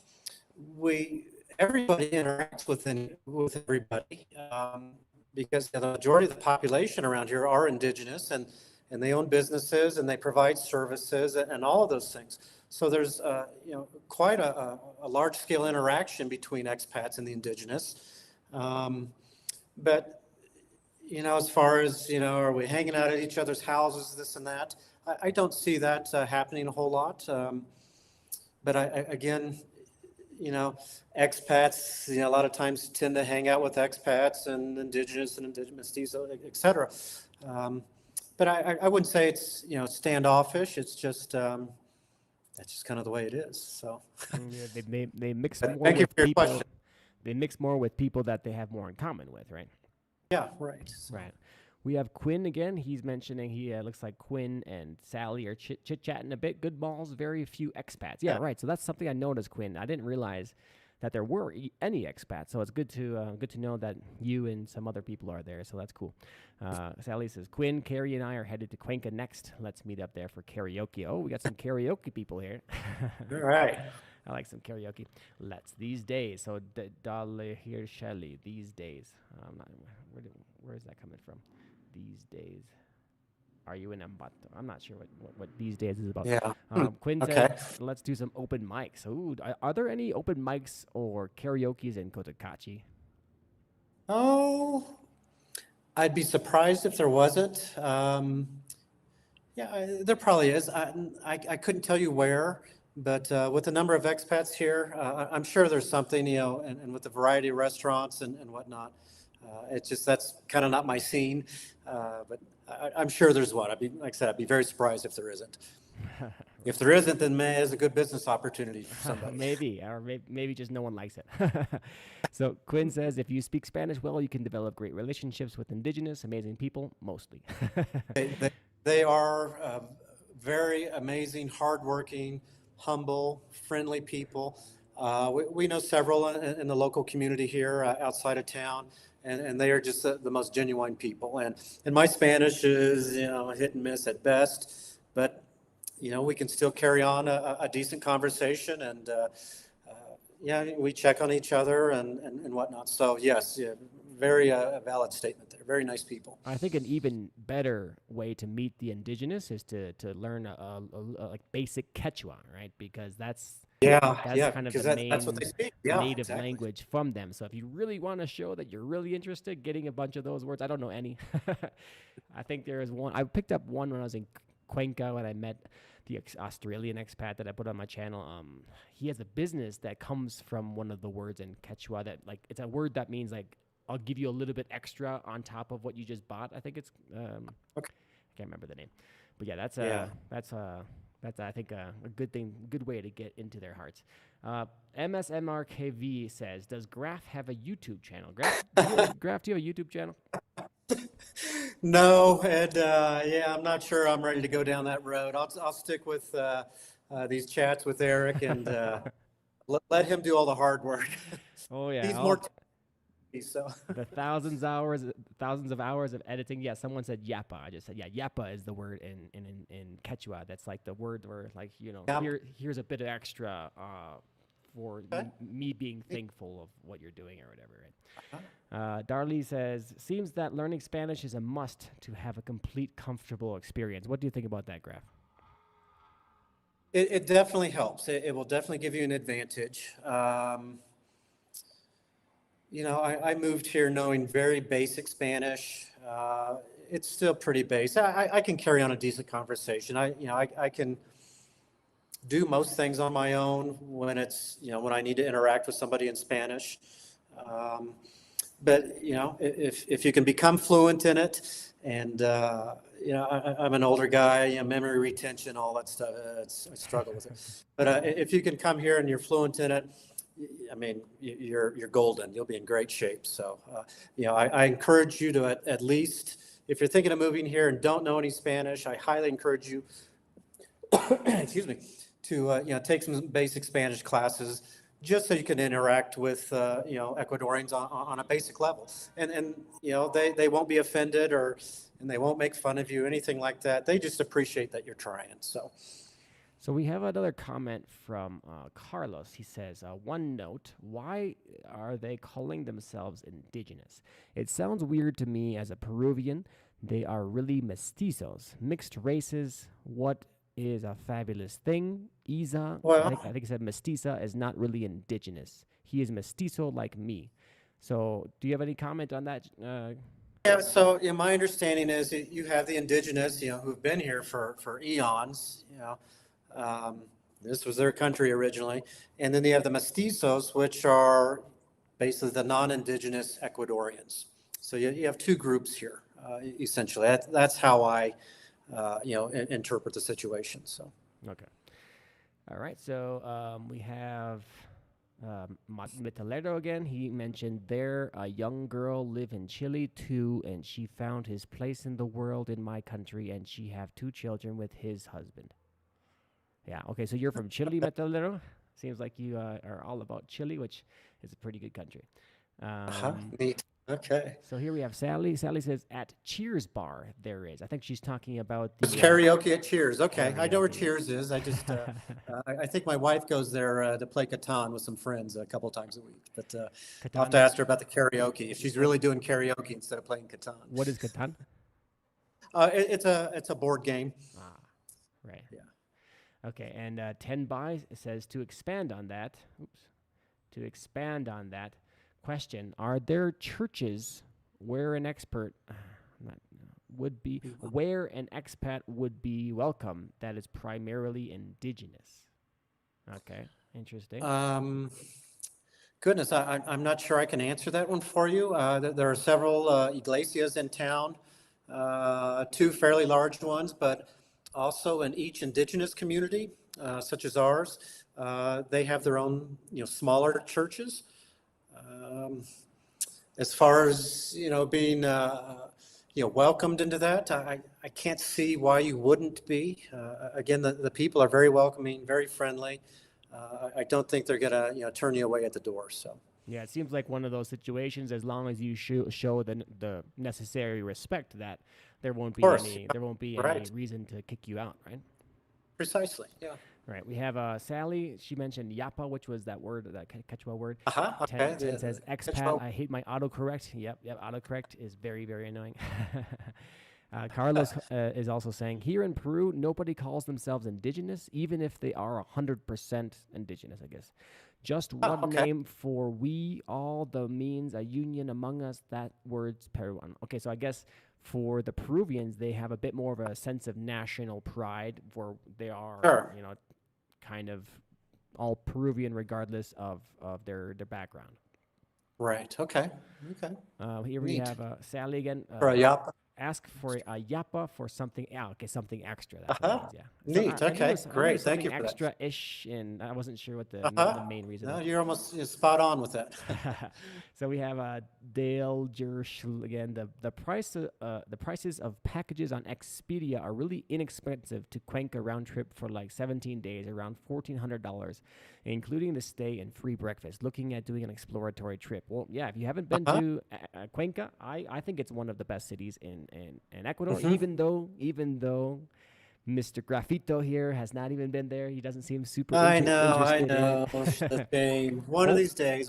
Overall, I love that city. I hear it's a beautiful city. I've been there many times, and I have spent more than a month there. It's probably the most popular expat destination, retirement destination. Yeah. Actually, right now where I am, I'm currently in Bolivia. I'm in Cochabamba, which I would consider to be, I don't know. I mean, a cheaper version of Cuenca with a little bit better weather. So I'm pretty blown away by this place I'm at right now. Cool. Neat. All right. Here we have Metalero says his channel YouTube is Julia Gringa Chile. Okay, well, thanks for that. We have Quinn Price again. True that graph. Well, what is he referring to? Is he talking about the karaoke maybe? I think one of his previous questions. I can't recall what it was. Okay. MSMRK says, in Cayambe, there's an evangelical church run by an expat, and there are the Mormons and other groups. Right. Okay. Right. Yeah, some Mormons. Good to know. I think there's Mormons also here in Cochabamba where I am, and also there's an expat or an international, you could say, church in English here in Cochabamba. So is there? Okay. I've been invited out to go to that. I'm not sure when exactly I'll be able to make it out because I usually am pretty busy every day, but perhaps I'll make it out there and check it out. Metalero says, but if want stuff more cheap, go to the south or north. Okay. Are you talking about Chile or different countries? Here we have Moon River. She says, this was a very amazing live chat, but I have to go now. Good night, be safe, and blessings to everyone's family. Thanks for showing up, Moon River. Thanks, Moon River. Appreciate your comments and watching us here. Have a good night there. Yeah. Dale Jershali says, where is that? The city that Eric is in right now. I am in Cochabamba. This is a city in Bolivia. So I'm going to pull up a map here quickly so we can check that out because, yeah, we'll do a quick, let's see if I can get this figured out. I didn't have this prepared actually here. Let's see here. Give me a second.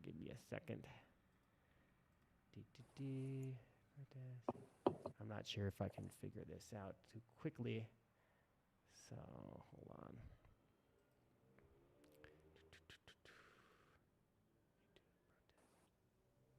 Nah.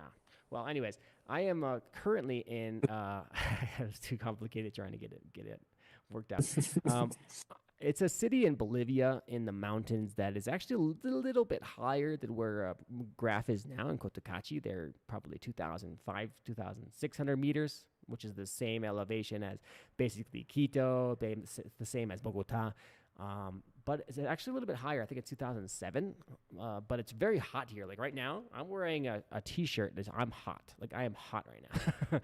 And we're at an even higher elevation than some colder cities, like for example, Bogota was always freezing at this time of night. So yeah, this is a very interesting city that because of their black market rate in the dollar, and because of it's actually a really good place to raise a family if you're coming here to actually if you're working online and you want to have a better quality of life for your family in a different country, this is a great option for that. Here we have Metalero. He says, Chile expat family. Okay, so that's the YouTube channel. Okay, gotcha. Neat. Okay. Thank you. Carlos says, how hard is it to Yeah. learn Spanish for expats living in South America? Why don't you talk about this, Graf? Because you're in that process now, right? Yeah, more or less. I could be more active or more active about it. It's not hard. I'll use my wife as an example. She has a Spanish teacher. She takes lessons once a week.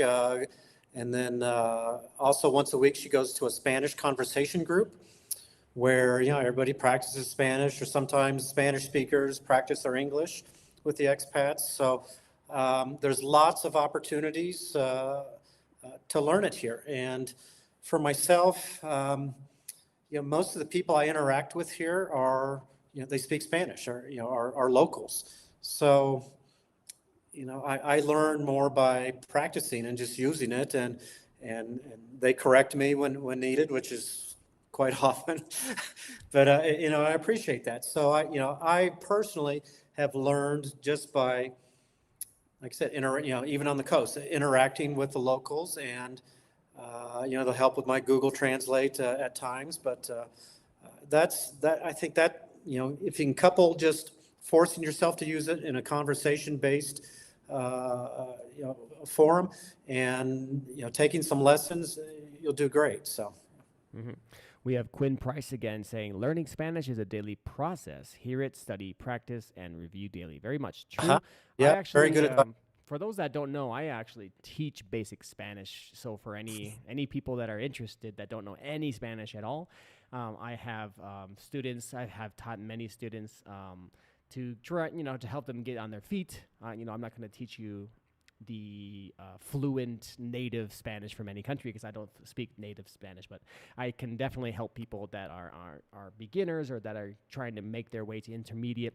I have a student right now that I'm helping.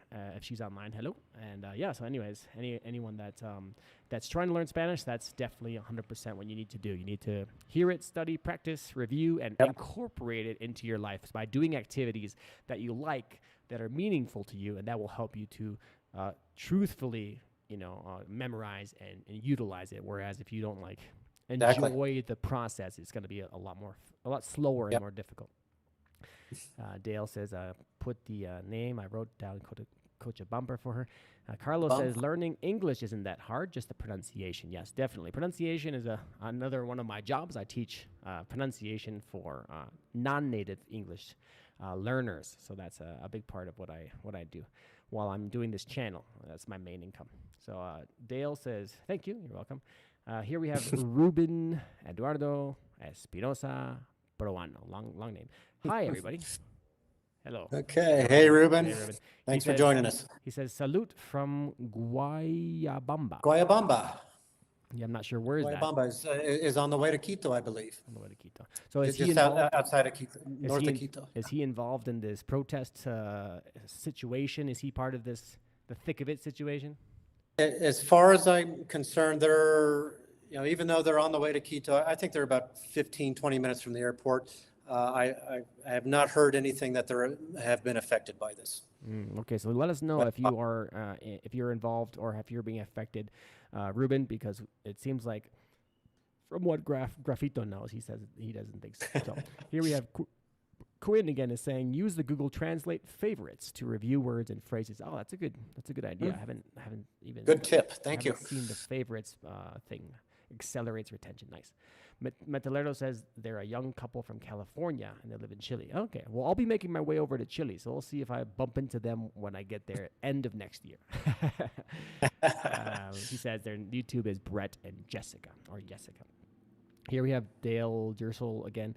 I keep getting ads that say, learn Spanish by watching cartoons. I mean, yeah, if you like cartoons, then cartoons is a great way to learn it, if you like it. But, I mean, if you, for example, if you're a child, that's, children almost always love cartoons. So that's going to be a huge benefit for them. A great technique, because it'll be something they enjoy. And then giving something that they enjoy will make them want to learn it more and practice it. And they won't be, trying to resist, like, oh, the boring books and the boring this that I don't care about, Graf, is there a dog or cat over there? I think I saw a tail. Oh, that was Julia, one of our rescue cats.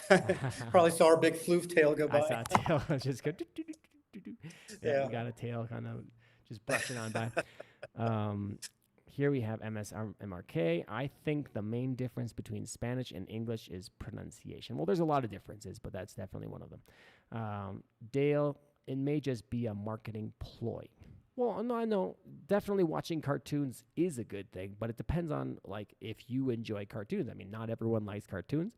So, I mean, if you don't like it, it's typically going to be more difficult to learn from a thing that you don't really enjoy. So like for example, when I learned Portuguese, I speak Brazilian Portuguese as well, and when I learned that, I was learning a lot from music and movies because Brazilian music is fantastic. Brazilian movies, pretty crazy. They're pretty crazy, but if you enjoy them, I mean, they're sometimes hard to watch because they have so much slang in some of them. But yeah, it's a really good way to learn it. So here we have Carlos again. Just a word. Ecuador, Colombia, Guatemala, and Peru have good pronunciation of Spanish. Great countries to be for learning the language. I agree about most of that besides Colombia. So Colombia, in certain places, they have a very neutral accent. Bogota, for example. But there's places, my girlfriend, Natalie, where she's from the coffee region. I mean, her area, Pereira, is not super strong. But Medellin, first time I went to Medellin, I didn't really understand them at all. And I was already speaking pretty decent Spanish conversation. I'm like, what's going on with their weird accent, And that's the Colombia is very regional. Yeah. I've lived in Colombia for probably 2 or 3 years, and I'm still blown away by how different their accents are from one area to another. So yeah, Colombia is less of an amazing place with neutral accents, but Ecuador definitely is. Guatemala is.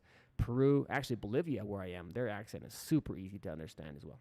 Is it? Neat. Yeah. Okay. Here we have Dale again. There are so many options for learning online. Natalie has entered the chat. Gachiño, she says. Hello. Uh-oh. Hello, Natalie. Gachiña with her pink glove. Yeah, we were just talking about accents, Gachiña. We're talking about how your accent and the Paisa accent is, I wouldn't say it's a good accent for people, beginners learning Spanish. That Bogota is good. Most of Ecuador is good. Peru, most of Peru. Here in Bolivia is very, very good. Very easy to understand them. They speak slowly and very, very neutral. Quinn says, I struggled as well in Medellin. Takes time to tune your ear to certain accents. Exactly. So Quinn, that's exactly. And I lived in Medellin for like a while, and I never really like picked up the accent because I didn't want to, because it's very specific to that one city. But yeah, when I went to Argentina for the first time as well, like Argentina's accent, super crazy. So it's, it's way different from what you hear in Ecuador and all that. So what do you think? Graf, have you been to other Latin American countries and heard many accents? No, but here within Ecuador, having lived on the coast and up here, again, I'm not fluent, but there is a definite difference between Spanish on the coast and Spanish up here in the Sierra. It's on the coast, they really slur all the words together. There's not a very defined space in between words and conversation. It's just, what was that? Up here it's a little more precise, I guess you could say. But there's definitely a difference. But I can imagine, in other countries, the differences you would experience there. So Graf, I think actually a big part of that is due to the indigenous influence and the fact that a lot of the people in the mountains are not native Spanish speakers. So they have Quechua as their first language. Right. It's their and first they speak language. Spanish as their second, which is not their main language, but obviously they're fluent, but they're not it's not their first language. So the way that they speak it is slower because their first language is completely different. It's not, it's Quechua. So I think that's a big part of why it's easy to understand people in this region.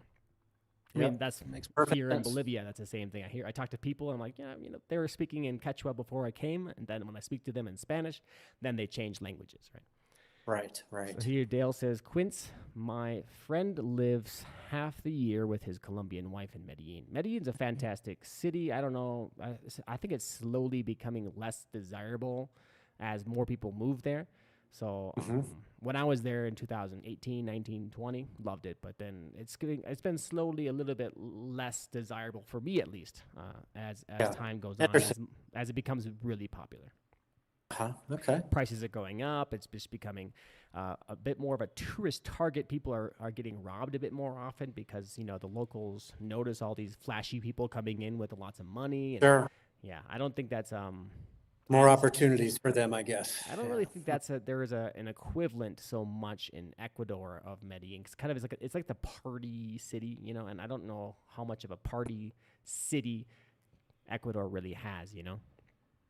Yeah. Maybe Montanita on the coast, but That's like a town. yeah, that's not really cities. Yeah, it's a really small place. I mean, I went there. That was my first place I went to. I think when I came here, one of the first places. Yeah. Okay. So we have Metalero. He says the Argentine people come to buy your stuff to Chile because it's more cheap, right? So I've been reading about this too, about how the Argentine peso has like everything has become super expensive in Mhm. Argentina, and actually buying certain imported stuff is cheaper crossing the border to Chile, which I wouldn't think would ever be possible Interesting. because Okay. Chile in general I have always expected to be more expensive, but maybe it's because they have better trade agreements with the U.S. or something. I don't know. Interesting. Okay. Quinn says, awesome. Yeah. And Sally says, let us know when you're back in Cuenca. Okay, they're chatting. Hey. Dale said they had squatters a few years back. Are you talking about in Medellin? I think she's talking. Yeah, she's talking about in Medellin. Yeah, basically in most of Latin America, if you don't have people like watching your place and you're gone for a long period of time, that's a pretty common thing. What have you heard of any people having issues with that in Cotacachi or in Ecuador? I haven't, but well, I haven't personally experienced, anything like that or know anybody, but you hear stories that, it's an issue and that it's really difficult to get them out of the house if you run into that situation. So it's quite the legal process, to remove them from the property. So Right. I've heard that from. I've heard it can be an issue. So Yeah. more on the coast, heard more of it on the coast than up here in the Sierra. Gotcha. So for people that know, one of my previous guests from Nicaragua, Scott Allen Miller, he has his own channel. He talks about squatters' rights and about properties because he has many properties there, and they have it's a thing where if they're able to prove that you haven't been there for a certain period of time, that they can actually pretty much take it from you. So Right. I think squatters' rights are a bit more of a thing here in Latin America.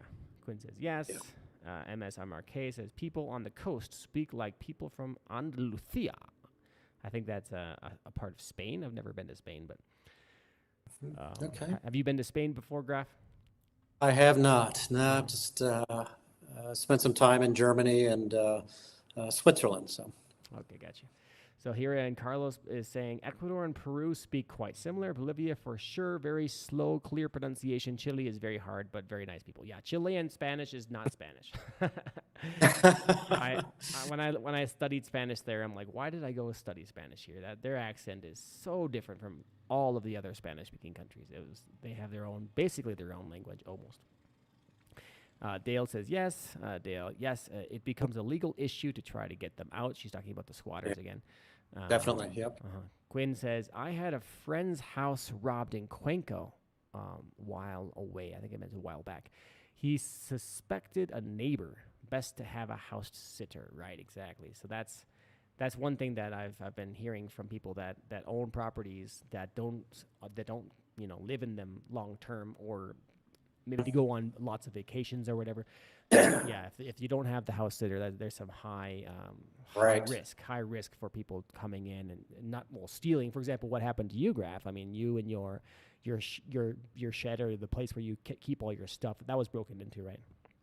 Correct. Yeah. So, and you were Yeah, and I was home. I was during the night. I was here even in the middle of the night, and they used a power tool, cut the locks and everything, and I didn't even hear it. Slept right through it. Dang it! that's the crazy If I had part, heard right? it, if I had woken up, I could have reacted accordingly. I think you know right. what I mean on that. Using those legal rights that you have there. Exactly. So we have Carlos again saying the Spanish changes not for good in the Caribbean countries, of Puerto Rico, for example. I love acento paisa, Colombia. So the paisa in Medellin, yeah, that's. I mean, I understand it, but Puerto Rican Spanish, Puerto Rico, they turn their R's into L's. Puerto Rico. So they're fun to listen to, like the reggaetoneros, the reggaeton singers. Sally says, I agree. Chilean Spanish is so hard to understand. It is so hard to understand. 100%. Metalero says, our not is Spanish is Chilean. So, yeah, basically, he's right. They don't speak Spanish in Chile. They speak Chilean. Okay. Not even Spanish. Not Spanish. Good to know.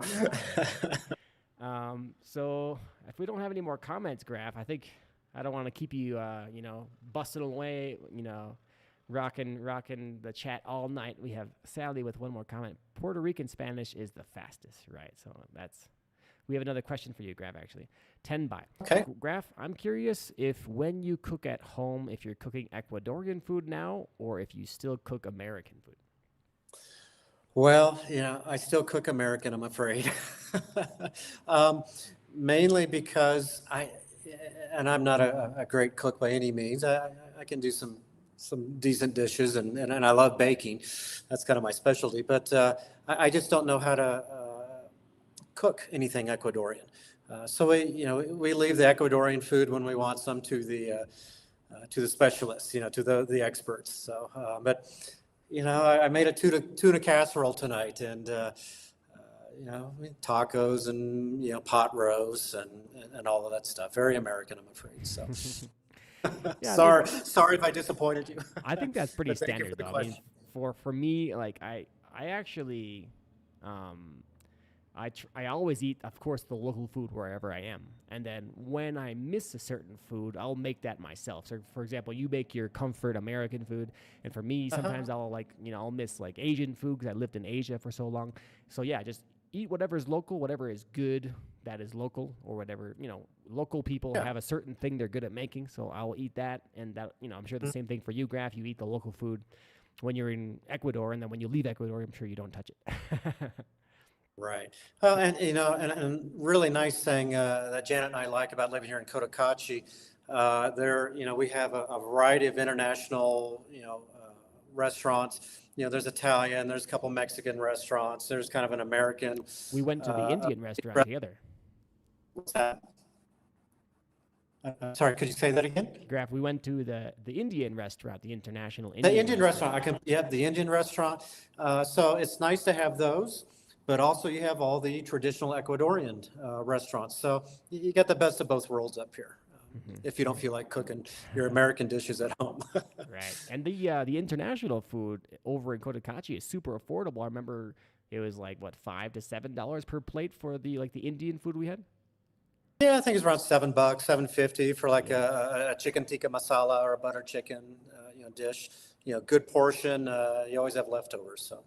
Right. And then I think that's something that Ecuador is really good with, that the international food is pretty good quality and, of course, super affordable. Of course, the local food is very affordable. But in terms of like getting good international food, sometimes it can be very expensive in certain countries. Right. Okay. So here we got Dale says, when in Rome. That's right, when in Rome. 10 by says, LOL. That's fair. That answers another question, and that's that you're capable of finding enough food to still cook American. Right. So that's a question I was actually going to bring up, is that like, do you buy your ingredients from a certain like international store in Cotacachi or Quito? Do you bring it from home? What do you do with that? A little bit of a combination. You learn to improvise and find the Ecuadorian brands that work to make those particular American dishes. I like having tacos. So we have tacos every couple of weeks. You can buy, a good quality taco shell at the Super Maxi up in Ibarra. The meats and all that, that's all pretty standard stuff that you would find in the U.S. The seasoning, the taco seasoning, for example, we bring that in from the States, a couple times a year. We'll, bring a couple boxes in, and use that. Things like cream of mushroom soup, you can find here sometimes, but when you do, it's horribly expensive. It's $5 or $6 a can.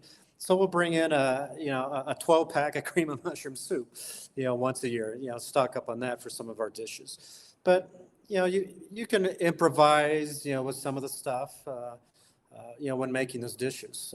So it's a combination, finding stuff locally and, bringing things in from the States, mainly because they're just a little more affordable to do that. So. Right. There is definitely a massive premium on getting international food in certain countries, specifically here in Bolivia. Import taxes are very high. In Argentina, Exactly. Same here in Ecuador for those kinds of things. Ecuador, yeah. Like you said, the cream of mushroom for $5 or $6. What? That's like a full Indian dinner, right? Yeah.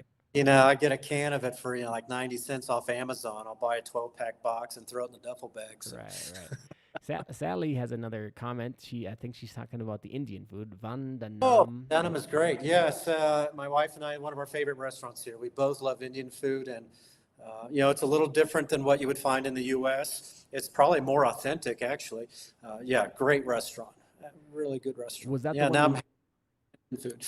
Was that the one we went to when I visited you in Yes. Cotacachi? Yeah. Okay. Yep. Metalero says, you speak and write to reverse. I think he's talking about Chilean Spanish. Carlos says, it is not a bad idea to learn to prepare ceviche. Here, food is very traditional. Men and women learn to do since childhood. I actually do know how to cook ceviche. I made ceviche. I made it on one of my birthdays when I lived in Vietnam. I made it in Vietnam for me, my friends, and my students, actually. I made it for some of my students as well. They tried it. They were very, very worried, like, oh, you're gonna get sick and die. You didn't cook it. What? They were so. I'm like, no, this is normal Peruvian food. They're like, Peru? What's that? I'm like, that's a country and it's food. The food's good. Blah blah blah. So yeah, I actually do know how to cook ceviche. Not very good, obviously, but I do a decent job. Dale says, I'll trade you 2 cans of cream of mushroom soup for tacos. Okay, hit me up. Maybe I'll take you up on that. There you go. You guys got a deal going on here. Sally says, Metalero, lo siento, pero no entiendo. Yeah, I think he was making a joke about Chilean Spanish. I'm not quite sure. Oh, there's one of your cats here, so let's take a look here. There's one of the rescues. What's her name? Julia, one of the 11 cats you have, right? Oh, my goodness, yeah. But she's the only one that lives indoors right now. She will not integrate with the other cats very well. So she's the princess, I guess, at this point. Only one that's indoors right now. Correct. Yeah. 11, that's just too many to have inside. I think you had that cat was indoors when I was there as well, right? She might have been, actually. Yeah, I think we had her when you were here. But we hadn't had her too long. Do you think she'll be able to transition outdoors soon, or is it going to be a long time? It might be a long time. Yeah, she just doesn't want to get along with the others very well. So, Gotcha. Here we have Dale says, "LOL." I think she's talking about the mushroom soup taco deal you have going on. It's going to be a deal of the century coming up soon. Deal of the century. Okay. I've got good brownie mixes too, if you need any. So we always bring in brownie mixes, like Duncan Hines brownie mix stuff, because those are horribly expensive. Better not spill the beans too much on these things. Yeah, I might have to eat those the next couple of weeks because there'll be nothing else. So I think we're getting to the end of some of our comments. We have Carlos says, congratulations on that. I mean, the ceviche. Thanks, Carlos. I think before we finish this up, I actually want to show our community, our audience right now, the videos that we made together, so that people can, if they want to check out any videos that we did, that you give information about living in Ecuador and all that, then they can, hold on a second, I'm actually going to go to my channel here, go to the channel, and I will go to the playlist, because that's the easiest way to just find that is to go to the Ecuador playlist, because that is where we have, okay, I'm going to see if I can share this with everyone here. Give me a second. Let's see. This is going to try this here. Okay. Do we have it? Well, thank you, Quinn. I see your comment there. Appreciate you tuning in tonight. And thanks for your questions and stopping by. So. We've got Quinn leaving. Thanks, Eric and Graf. Thanks, Quinn. Thanks for showing up and giving your input. I think, is this the one? No, that's not it, is it? Oh yeah, this is the one. Okay, so this is the playlist of the videos that I made when I was in Ecuador. As I mentioned, I'm not in Ecuador right now, but the playlist here. Let's see. Can we see the playlist a bit bigger? Let me check this playlist out. Playlist. Here it is, I think. Let's see here. Ecuador. So for anyone that doesn't know, I make playlists about in every country that I'm making my content in, which is every country in Latin America on the mainland. And I'm not seeing how to open just the playlist, but hold on. Where is this nonsense? So this is what Graf calls the what do you call it? The rooftop chat. The rooftop chat, rooftop video, yeah. I think that was our first one we did together. Yeah. Well, I'm not. I think we did the First or chat. second? The first was your beach house that you're selling, I think, and then we went up for that one, I think, That's or maybe right. That's up right. the other way around. I'm not sure. I'm struggling to try and figure out. Oh, here it is. View. Took me forever. It's like so super small. Okay, so here is the Ecuador playlist for anyone that wants to check out the videos that we did. The biggest one, most viewed, is going to be the rooftop chat, he calls it, while we're living. So this is their reasons for leaving the coast when Graf decided to leave. This was a year ago, right? More or less a year ago you left? Yeah, year and a half maybe. Year and a half, yeah. So time flies. Time's been flying, and so that's a good one for anyone that wants to hear about a bit more about the coast in detail, and we have a bit more after that. We did a chat here when I went to visit them in Cotacachi. So this is the Cotacachi chat with Janet. You can see Janet in the picture there. Here we have, this is our video call where we kind of cleared up or answered some questions, which is basically what we're doing right now. We're just kind of taking advantage of this platform to have everyone in real time asking their questions. By the way, Dale says, yeah, thanks your cats. Thanks your cats for sharing the info. Ted says, thanks for the info. Hold on, Graf. All will get better. Carlos says, buenas noches, gracias a todos. Graf and Eric, it was a nice conversation. Thanks for coming. Great. Thanks everybody for joining in. Appreciate your questions and watching. I think that's pretty much the end of what. Oh no, this is the other video. This is the first one we made, which is showing your beach house. Which is your beach house still for sale?